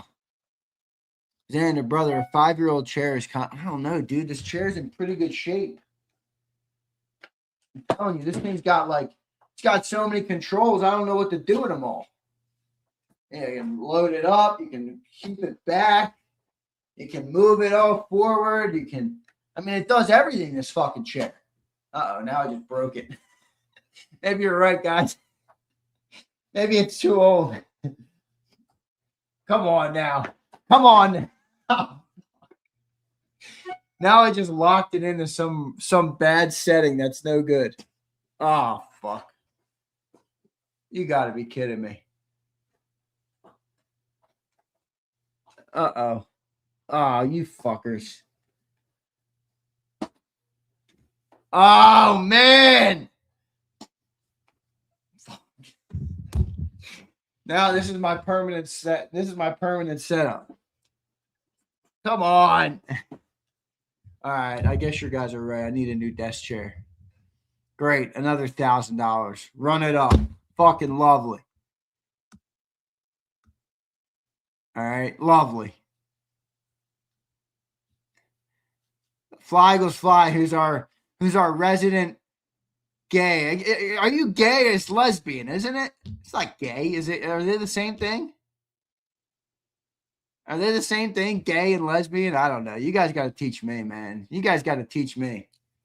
The alphabet's got to teach me. I don't fucking know. All right? I don't know. You guys tell me. As he misses one of the settings, Z, I don't know what's going on with this chair, bro. Z, the chair's trying to it's game over. It really is, dude. This chair is a catastrophe. This chair is an absolute catastrophe right now. Oh, there we go. There we go. You just got to throw it around and it snaps back into place. All right. It snaps back into place. All right. There we go. There we go. Now it feels like it's too far forward. All right. That's funny. All right. Let me try to do this damn giveaway. It's lesbian, but I'm a gay out. There you go. There you go. No, I got no hate for gays. He just accused me of being gay. So I said he's gay, you know? It's like one of those old things, you know? It's like, it's now, you're not allowed to say it in the world today. But I think that we can all agree, you know, it's a common thing. It used to be very common. You know, it's a chirp at somebody. Doesn't mean somebody's not allowed to be gay. Fly Eagles Fly is one of my favorites here. All right. All right, let me pull up this giveaway list.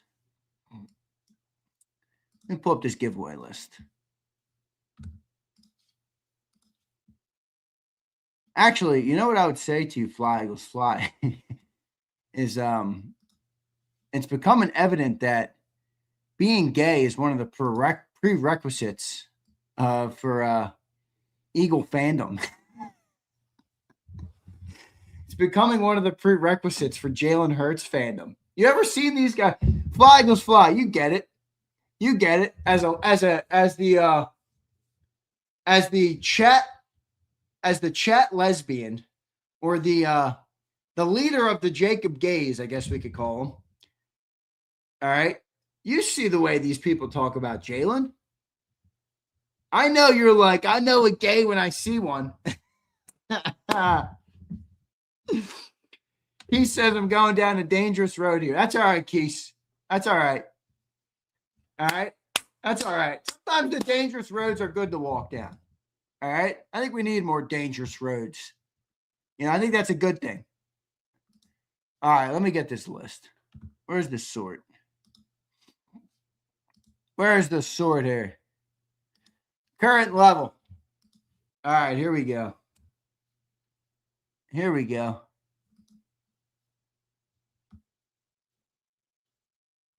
Copy. Where's this website? Here we go.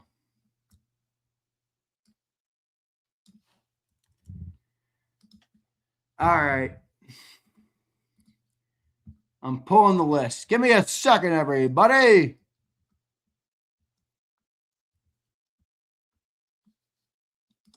It's a football Friday. You know, you got to upset some people. I think upsetting people is good in life.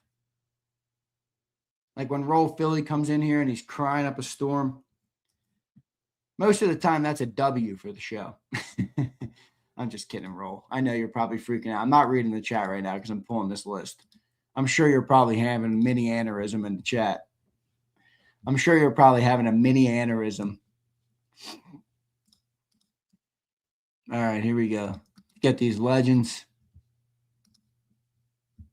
Let's get these legends.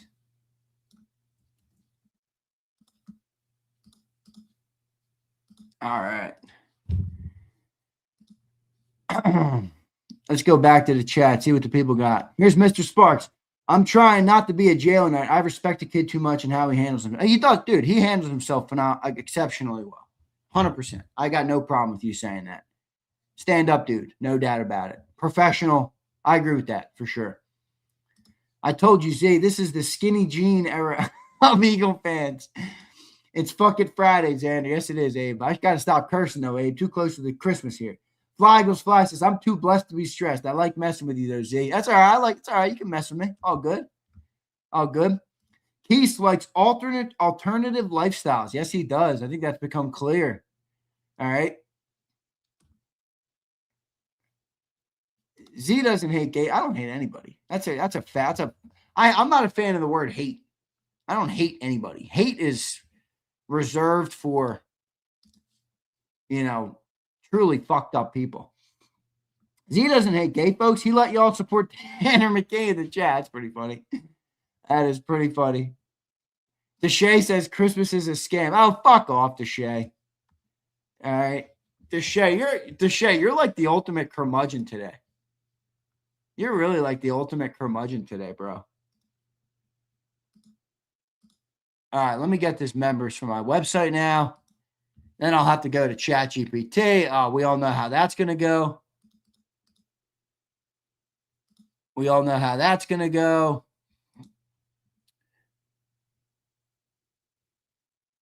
All right, here we go. Membership tier. All right. Export.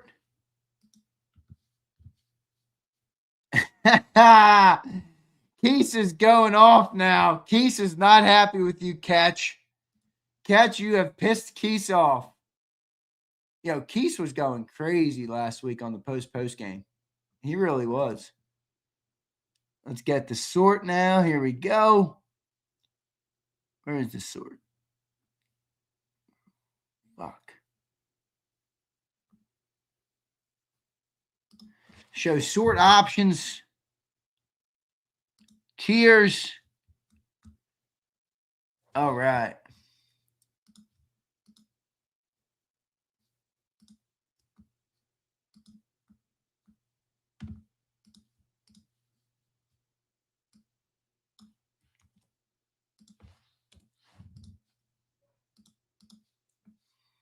Okay. Keith down to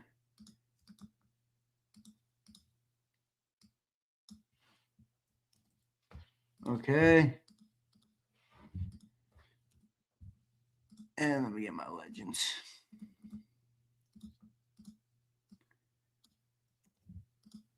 I haven't done a giveaway in a bit, huh?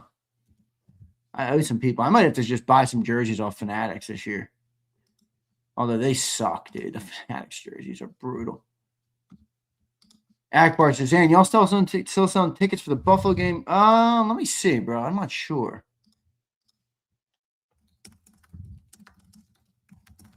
It's the bus trip. I think that's the bus trip, bro.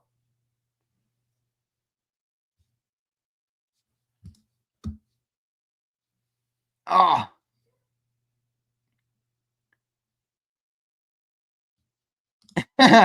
Abe says, Xander, were you the one that... No, StreamYard gave them to me, Abe. Look, they gave me a couple of them. Holiday. Here's a holiday line. I got the candy frame. I can go with the cheesy-ass gingerbread guy in the corner, which is pretty lame. I mean, what is that? That's real Christmassy. A stupid gingerbread man in the corner. Happy Holidays, which is cheesy and dorky. The Beach Snowman, which is dumb. And Boxing Day. I like the candy frame. Or I could go this route. Here we go. Ready? Let me do this.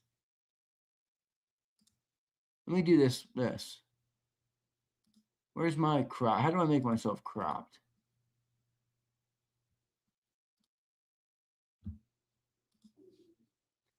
Shit, where is it?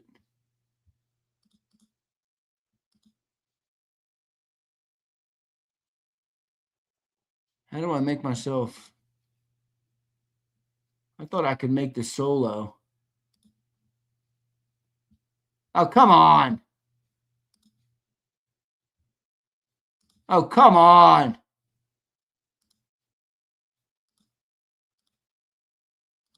Camera. What the hell is going on here?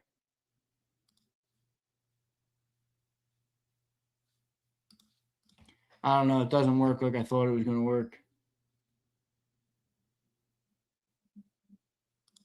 Give me a new one.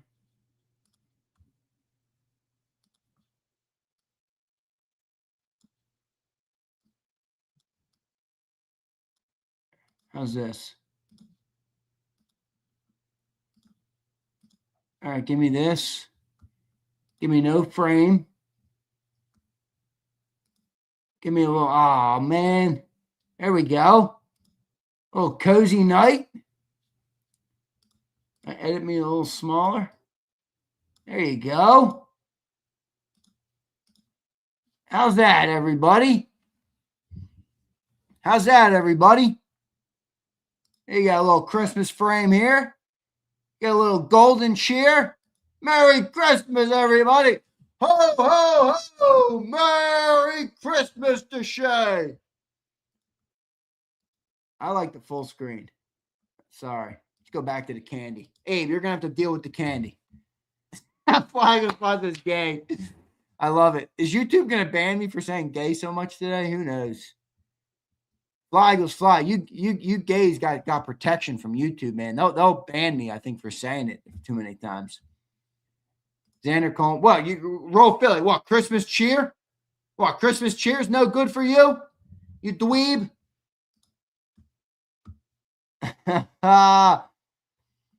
You guys are goofies. Akbar, I'll text you, bro, if it's there. I just texted my pop to see if he's got any bus trips and spots left. Akbar, I'll text you, all right? Yeah, Dank bailed on Jacob, I guess. That's all right. Later, Dank. Is what it is. Later, Dank. I lost respect for Dank.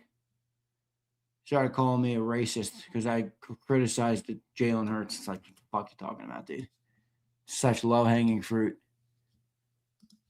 All right, let me go. Let me get this giveaway list on now. ChatGPT might take 42 years. I'm switching over to Gemini, by the way. Gemini's better. By the way, I got to give a shout-out to my brother again. All right? So I talked about my brother making it in Forbes a couple weeks ago. So my brother yesterday, the government has announced this big initiative to invest a bunch of money in the AI space. They invited 24 companies. Microsoft is on there. OpenAI is on there. NVIDIA is on there. Palantir is on there. Apple, all of these massive companies. They have a collective value of all the companies on the list is $16.5 trillion. $16.5 trillion is the collective value of the 24 companies that the government has attached to this initiative on investing in AI. My brother's business is involved. He is the smallest business of the 24 involved.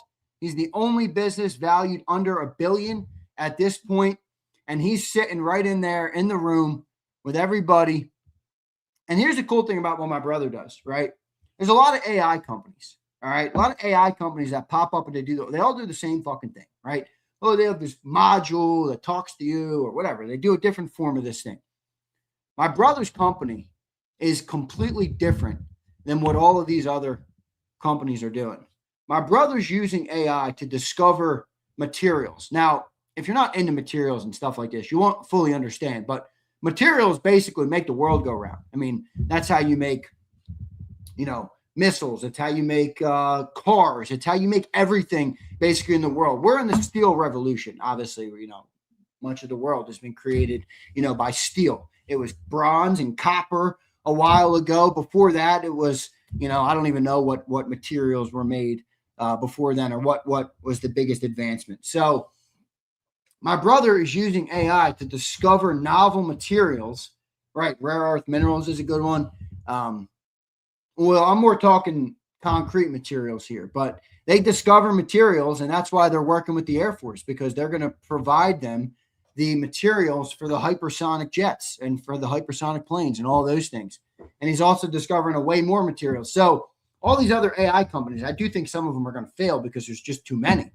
And my brother's company will provide the materials for all of these companies to build the infrastructure that they're building. It's pretty unbelievable, the realm that my brother is. He's a complete visionary. He's been talking about this idea for 4 or 5 years before it came to this point. Very smart, very driven, motivated, great business sense, but also understands the science. My bro is going to be a big shot. HKP, I would agree.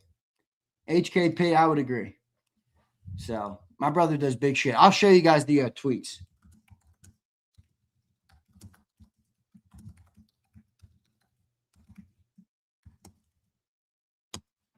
I'll show you guys the tweets. My brother's a baller, though, dude. My brother's a fucking baller. He is an absolute baller. Roll Philly with finally a good comment. Nice, Roll. That's pretty cool. Yeah, he's the only company on there that's not public yet. Zeal, go read about it. Go read about my brother's company, dude. It's fucking legit as shit. I'm telling you, it's so legit. He moves into their new. They just updated their warehouse, their lab. They're moving into a 40,000 square foot autonomous lab in Brooklyn. Unreal, dude. He is a legend, my brother. He really is.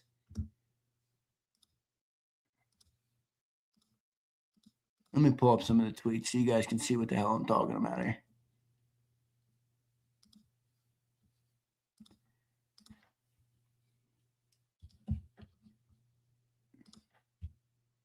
Yeah, so my bro was at the White House yesterday. That was pretty cool.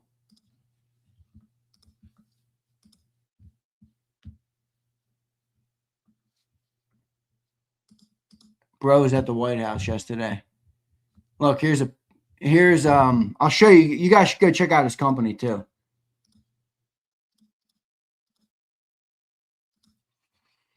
Here's the tweets. Radical AI is the name of his company. So this is his company right here. We discover and develop novel materials with artificial intelligence and automated labs. This is their promo, their video that they got made. First ally. Can you hear that? With stone. Or no? Our first ally. Bronze transformed us. But steel built. Can you hear it? We taught sand to think. New materials took us to the skies and the stars. Now, in the age of machine intelligence, what will we unlock next?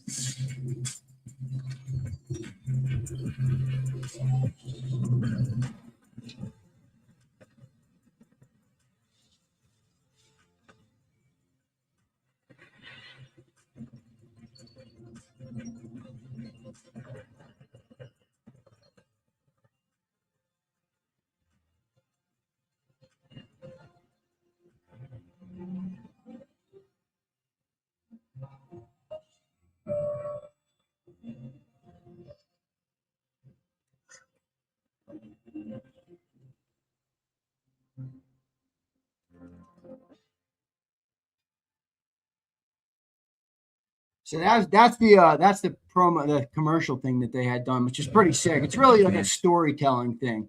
But this is the picture of them. Look, there's my bro at the White House right there yesterday. This was the event that they were at, the Genesis mission, which is what they're investing all the money in, the government. So it's pretty sick, dude. Pretty sick what my brother does and what my brother's doing. So pretty iconic. Shout out to him for being smart as hell. I'm just a dummy that talks about football. All right? That's all I am. I'm a dummy that talks about football. My brother's the genius of the family. My brother's the genius of the family. Oh, shit. Let me pull that down. Yeah, once he goes public, I'll let you guys know. You guys can invest in the stock. All right?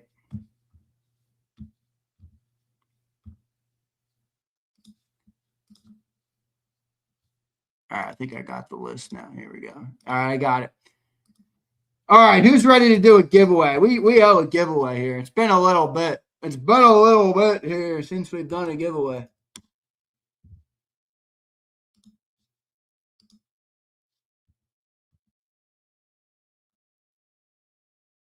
Exactly. He'll be. That's right, underdog. That's a good one there.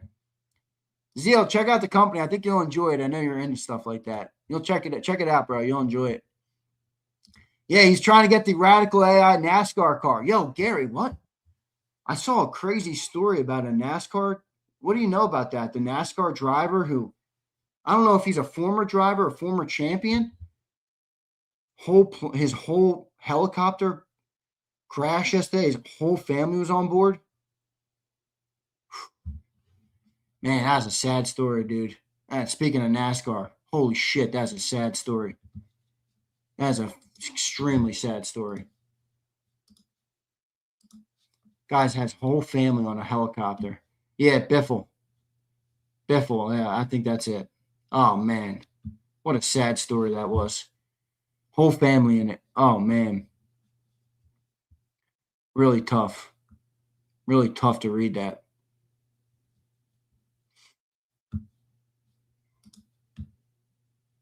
Yeah, I think was it a helicopter? Yeah, entire immediate family. Awful, brother. Awful. We're blessed. All right. If you're mad at somebody for being mean to Jalen Hurts, just remember you're blessed that you can even think about those things. All right.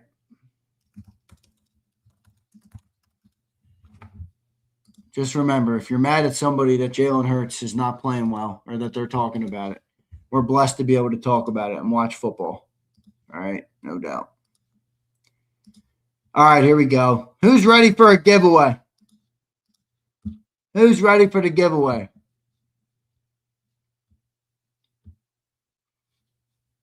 An airplane? Was it an airplane, private jet? I'm not hating on Jalen Hurts this morning. We talking about Roll Philly. I don't know what you talking about, Willis. All right, here we go. By the way, the candy canes around the stream. What a great Christmas holiday to be in. Deshay, I know you love it. Man, do I love the candy cane laying around the stream. All right. The candy cane lane, flying mine. You're not allowed to celebrate the candy canes. Okay? I'm just kidding, mine. Of course you can. Tyler Braswell gets 5 memberships. Tyler, thank you, brother. Appreciate it, Tyler. Appreciate it, Tyler. Okay, it's gay. Yo, flag was fly. You got to come in and get these dudes, man. They hating on they're hating on you guys. They're hating on the alphabet group. All right, let's do it. Did I share it? Yeah, I did. Start. We got one winner. One winner, you dweebs. Let's go one shuffle for the greatness, the stupendousness, the eliteness, the big arm ability of Jalen Hurts. Start. I'm going, you must be present to win. You gotta be present. Screw somebody that ain't present today. Uh-oh. Jim Rice. Who the hell is Jim Rice? Who the hell is Jim Rice?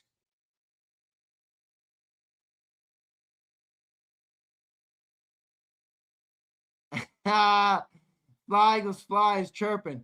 Who the hell is Jim Rice? I got no idea. You're right. Might be a silent viewer. Might be a silent viewer. We actually got a lot of silent viewers. We got a lot of silent viewers. We got a lurker. I like that name, Deshay. Your first good comment of the day. Congratulations, Deshay. It took you 444 comments today, but you finally got one in the win column. Well done by Deshay. Now we have one remaining commenter to get in the win column, and that would be the little Roll Philly, who's not Philly, by the way. He's actually Roll Texas because he's never stepped foot in Philly in his life. He ain't Philly. Roll Philly. How about Roll Texas? Roll Dallas. He's Roll Dallas. Roll Dallas. That's the new name for him. All right, new name. Jim Rice is cooked. You see how it does this? All right, here we go. Roll Dallas is probably crying in the chat. I'm not even reading it. One shuffle for big arm Jalen Hurts. Start.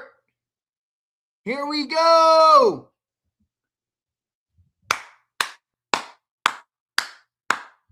Let's go. Chris Scott. I know Chris Scott. Is Chris Scott here? Chris Scott, are you out there? Chris Scott, are you out there?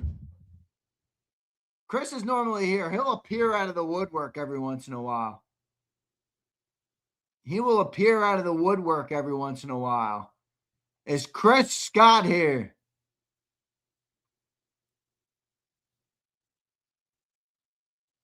Next. Zeal says next. Is Chris Scott in the building? I got to give my boy Chris Scott 60 seconds. Next. Done and dusted. Done and dusted.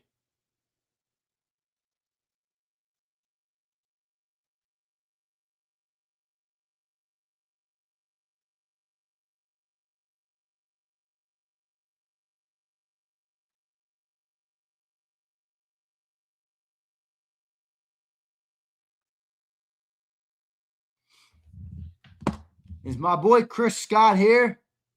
He's not here. I'm going to have to can you. Sorry, Chris. Love you, pal, but you're cooked. You're cooked. I'll have roll Philly, Texas on my ass. Or roll Dallas. Roll Dallas. This dude, roll Dallas, is staring at his Jalen Hurts fathead. He's staring at the Jay Hurts fathead on his wall.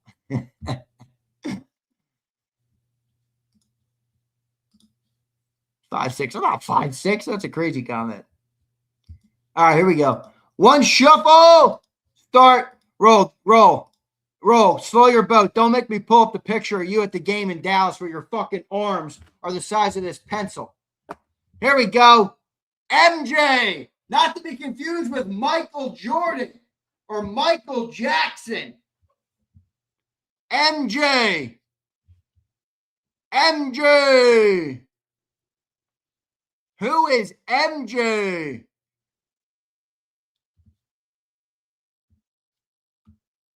RMP says next. RMP is not happy. RMP, I never win shit. RMP, quit fucking crying, dog. Quit fucking crying, dog. Why do you guys cry so much?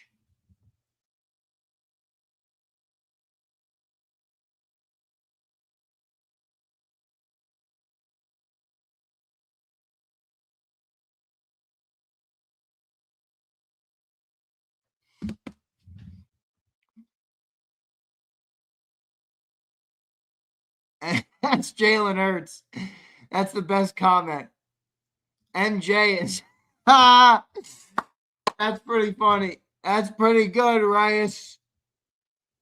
MJ doesn't need it. He's set for life. All right. Another pull we go. Another pull we go. Another pull we go. Let's keep rolling. Let's keep rolling for the Dallas pencil. Confirm. One shuffle. Start. Come on. Come on. We need a winner. VJ514. Not to be confused with the other VJ. VJ514. Where's he at? We got MJ. We got VJ. What's next? LJ?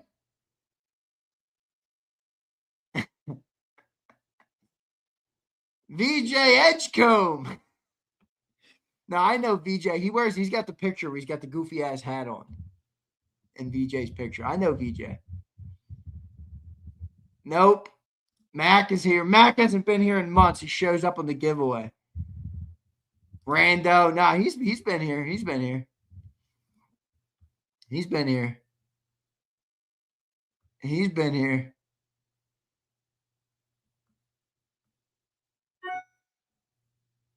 Uh-oh, I'm getting emails. Who's emailing me? Who's got the audacity to email me? Did everybody get their Christmas shopping done? Not Deshay. This question isn't for you, you nerd. Mac, I'm just messing with you, bro. I'm just messing with you. Man, you guys can't take a joke today. Everybody's sensitive. Everybody's sensitive. VJ's got to play with a little more confidence, though, 18. Timid. Too timid. Too timid out there. All right. Oh, my back. Ah, shit. Oh!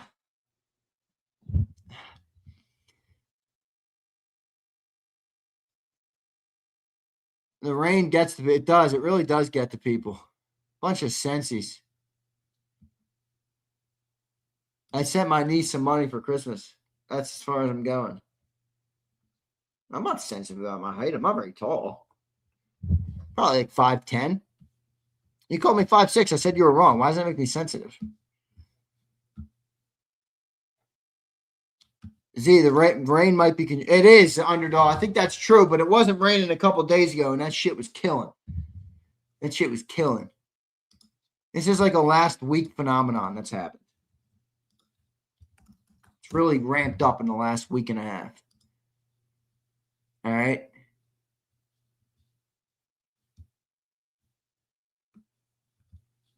Abe, what are you getting at, Abe?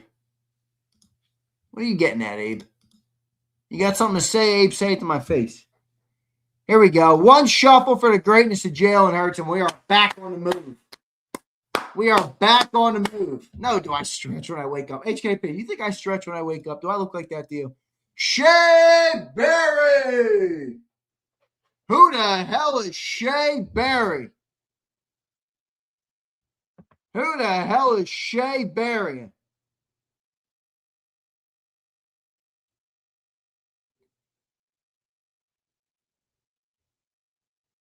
Who the hell is Shea Berry?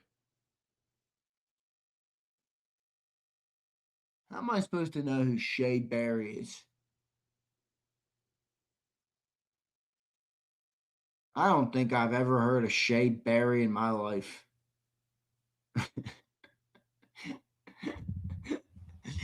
Oh, man. Upgrade your chair. All you guys are, all of you guys, worry about yourselves, please. Okay?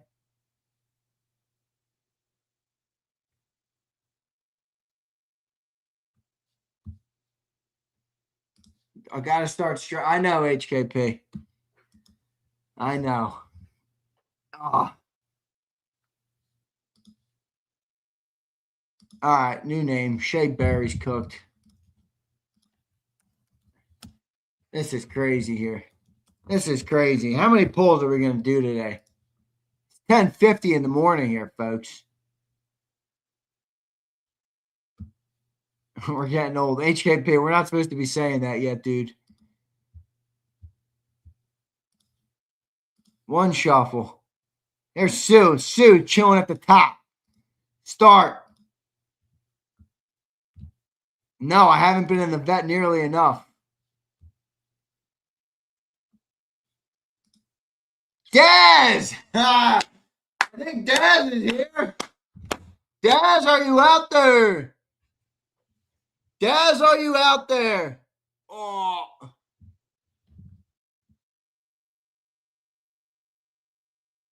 Oh, man. Is Daz here?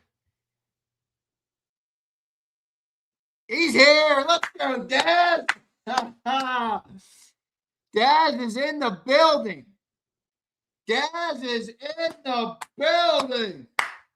All right, Daz, what do you got? What size are you, Daz? Let me see what I got for you. Let me see what I got for you, Daz. Daz, Hope you like Jalen Hurts. Hey, Daz, I hope you like Jalen Hurts. Oh, man, that's funny. Daz, I hope you like Jalen Hurts. I got Saquon, actually, too. What's Daz's size? What's Daz's size? Daz, what size, bro? What size, Daz? What size? Just tell me what size you are. XL. I got Barkley XL for you. It's not Kelly Green. It's not Kelly Green. Look. It's got the Super Bowl patch, though. All right? It's not Kelly Green. I got Saquon. I got Saquon 2-6. Super Bowl patch. All right? That's what I got for you, Daz. All right, I love it. Daz is a good winner. Daz has been a JAKIB supporter for many years. Daz, thank you for all your support. All right, thanks for always checking in, bro. You're here almost every single day. All right, that's a lot of love, a lot of support, a lot of dedication. I appreciate that very much, Daz. Your jersey is packaged up. All right. And I will gift that sucker to you for Christmas. There's no place like home for the holidays. All right. Daz with the W. Daz, I know you got my DM. You want to DM me or email me, bro? Just email me your address or DM me. That's fine. All right. DM me with your Addy, and I'll get that sucker sent. All right. As bad as Hurts plays at times, his jersey's like number 1 or 2. Is it still? Wow, that's pretty good. All right. Z won't dance, but he sings. Yeah, I hate dancing. I hate dancing. Oh. Oh.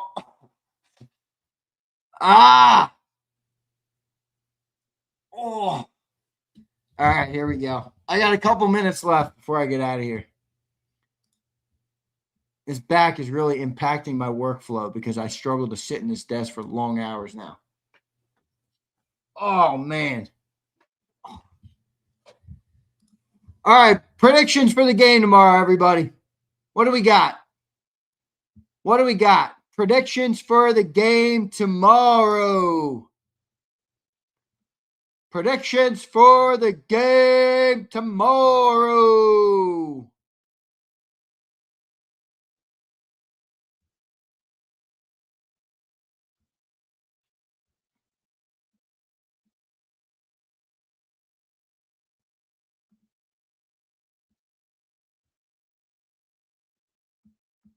$37-13. Who? 35-10. Z looks stoned. I think I'm just a little tired, bro. I didn't go to bed. Dude, I watched that game. What time did that game end? Like 12:15? And then until I fell asleep, it was probably 1. Then I got up at 6. Wow, I was 6 something. Oh, brutal. Eagles are going to – no, they're not. They're not going to blow this game. There's no way. There's no way the Eagles blow this game. 20-17 either way. I hate saying, bro, Philly. Awful. Saturday game is brutal. 31-17. Birds 27-10. That's a good score. 34-17. That's pretty big. I don't know about 34, but I like it. Z is the same back as me, lifting the weight of Eagles fandom for the chat. Let's go, Rice. Let's go, Rice. Boomer Sooner. Fuck the Boomers. And fuck the Sooners. Dork-ass Boomer Sooner. Also, what a stupid-ass nickname. Boomer Sooner. What? That is the dumbest thing I've ever heard. Boomer Sooner. Dorky-ass school. Screw Oklahoma. They're cooked tonight. It's going to be a good game. Oklahoma's got good defense, good coaching. Solid group. They're a solid group. If Bama can play like Bama again, then they'll win. But Bama hasn't played like Bama in 5 weeks. Z and Reyes coming together. Are you kidding me? Me and Reyes have been boys for years. What are you talking about, Roll Philly? See, that just goes to show how little you're not, dude. You're like a P3 in here, dude. Go back to Texas, dog. Why don't you load up a Texas channel? You and Reyes, actually. Reyes is the number one Texan in the chat. Here's Pumper. What up, Pump? Rather we lock up the 3 seed and just rest against the Bills. Lock in to play the Niners is the real move. I don't know, dude. I don't know if I like that.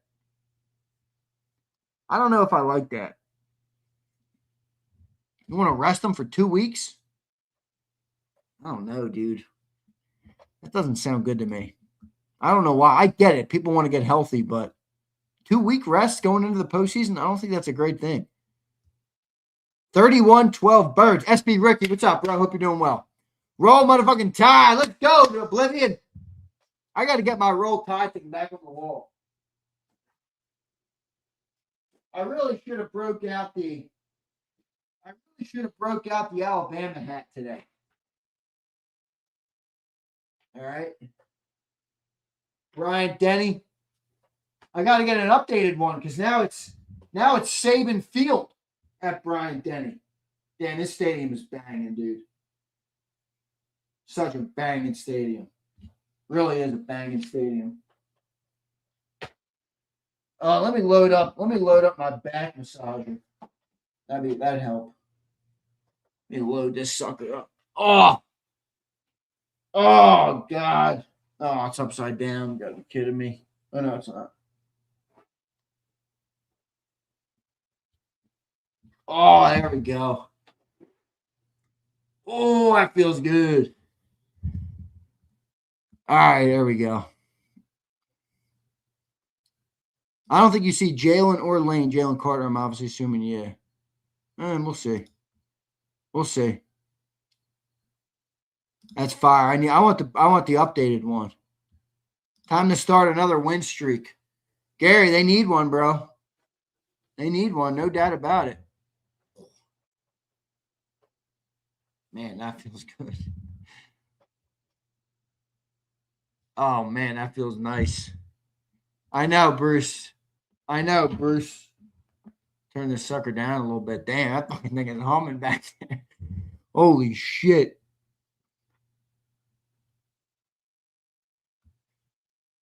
All right, so everybody feels pretty good. Everybody feels like we're going to win the game, huh?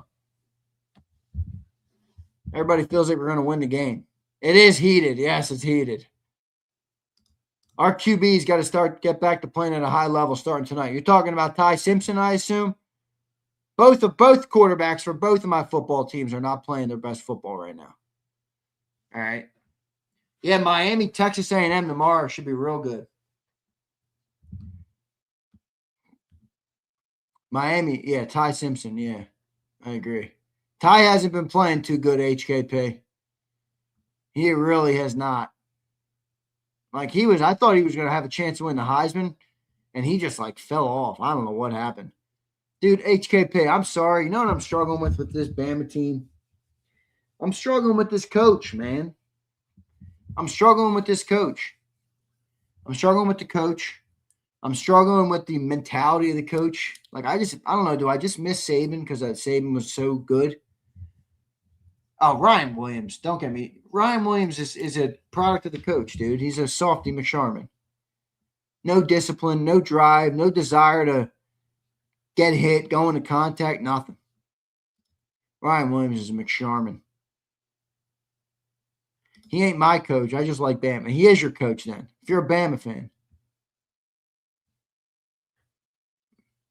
Roll says, how did Philly get another Bama? That's a good question.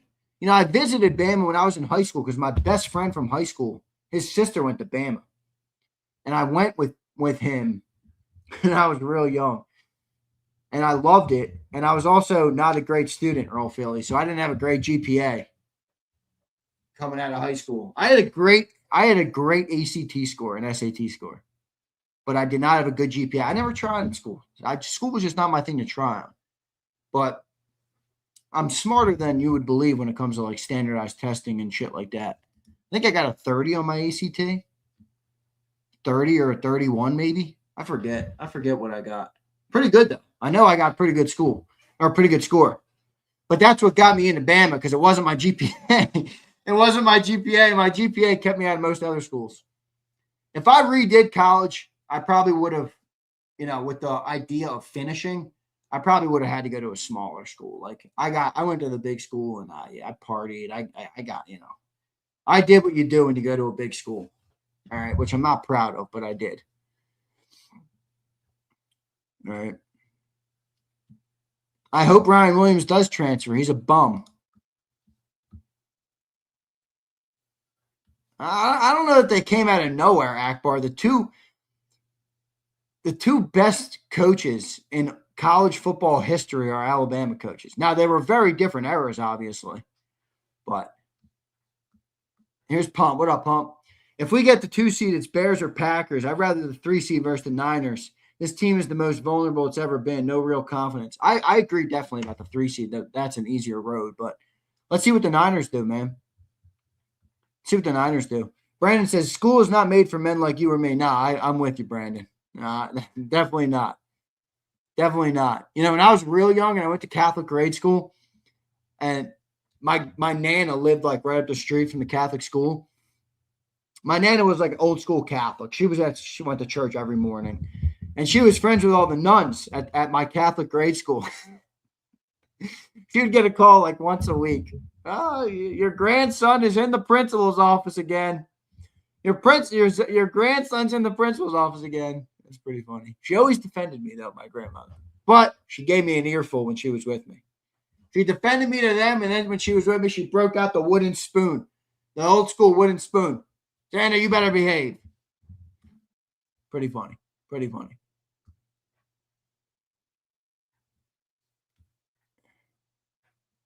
Zay, what is worse, sitting through a lecture at school or dancing? Probably dancing, because when you're sitting through a lecture, you can just like do other shit. You can just do other stuff.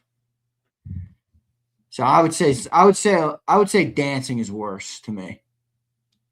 Lots of Philly Tide. You can say that again.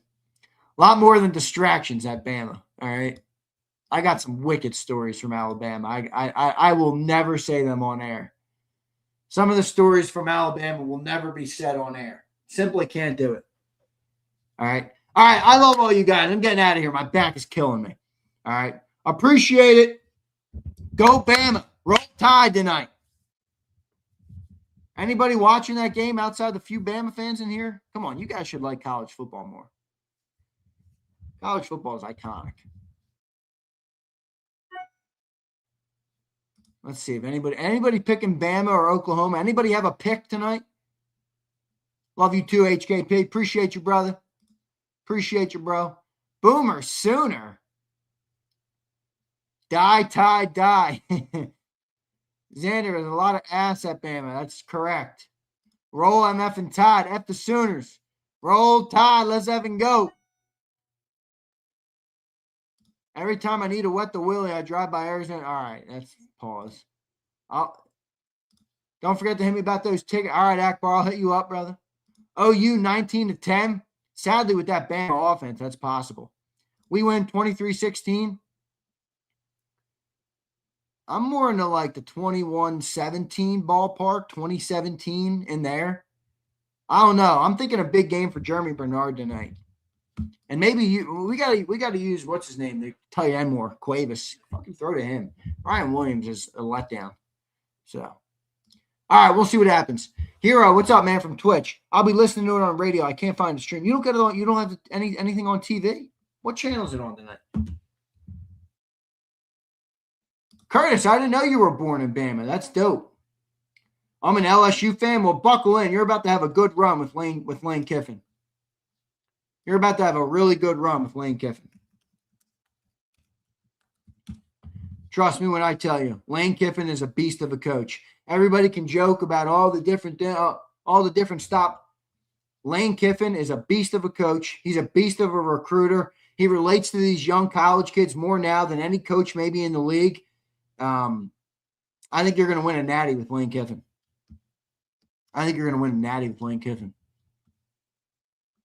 I do. I think you're going to win a natty with Lane Kiffin. As much as I don't want to say that. OU crushes Bama tonight? Nah. Texas Tech, dude, the Texas Tech defense is nasty good, but I don't know if I can buy them to win it all. I like Georgia over them. I mean, I think Georgia's a really good team. Ohio State's obviously still really good, but I think they're more susceptible than people think. I don't think Julian Sayin is as good. I think he's good. I don't know if he's as ready for this moment as people think. So we'll see. Should be a good one, man. Should be some good ones. Love all you guys. Thanks for being here. All right, get into the Christmas spirit. All right, I know I put the candy canes on. Now I'll go holiday. You know, get into the Christmas spirit. All right, you guys are a bunch of curmudgeons today. All right, love all you guys. See you next time, everybody. You've been listening to Birds 365, the destination for the passionate Eagles football fan who bleeds green. If it's Eagles football, we're talking about it. Debate inside the locker room and guests that are some of the greatest football minds from around the region. We hope you enjoyed the show. We know we had a blast. Make sure to like, comment, and subscribe, and we'll be back soon. But in the meantime, hook up with us on social media at JAKIB Sports. See you next time on Birds 365.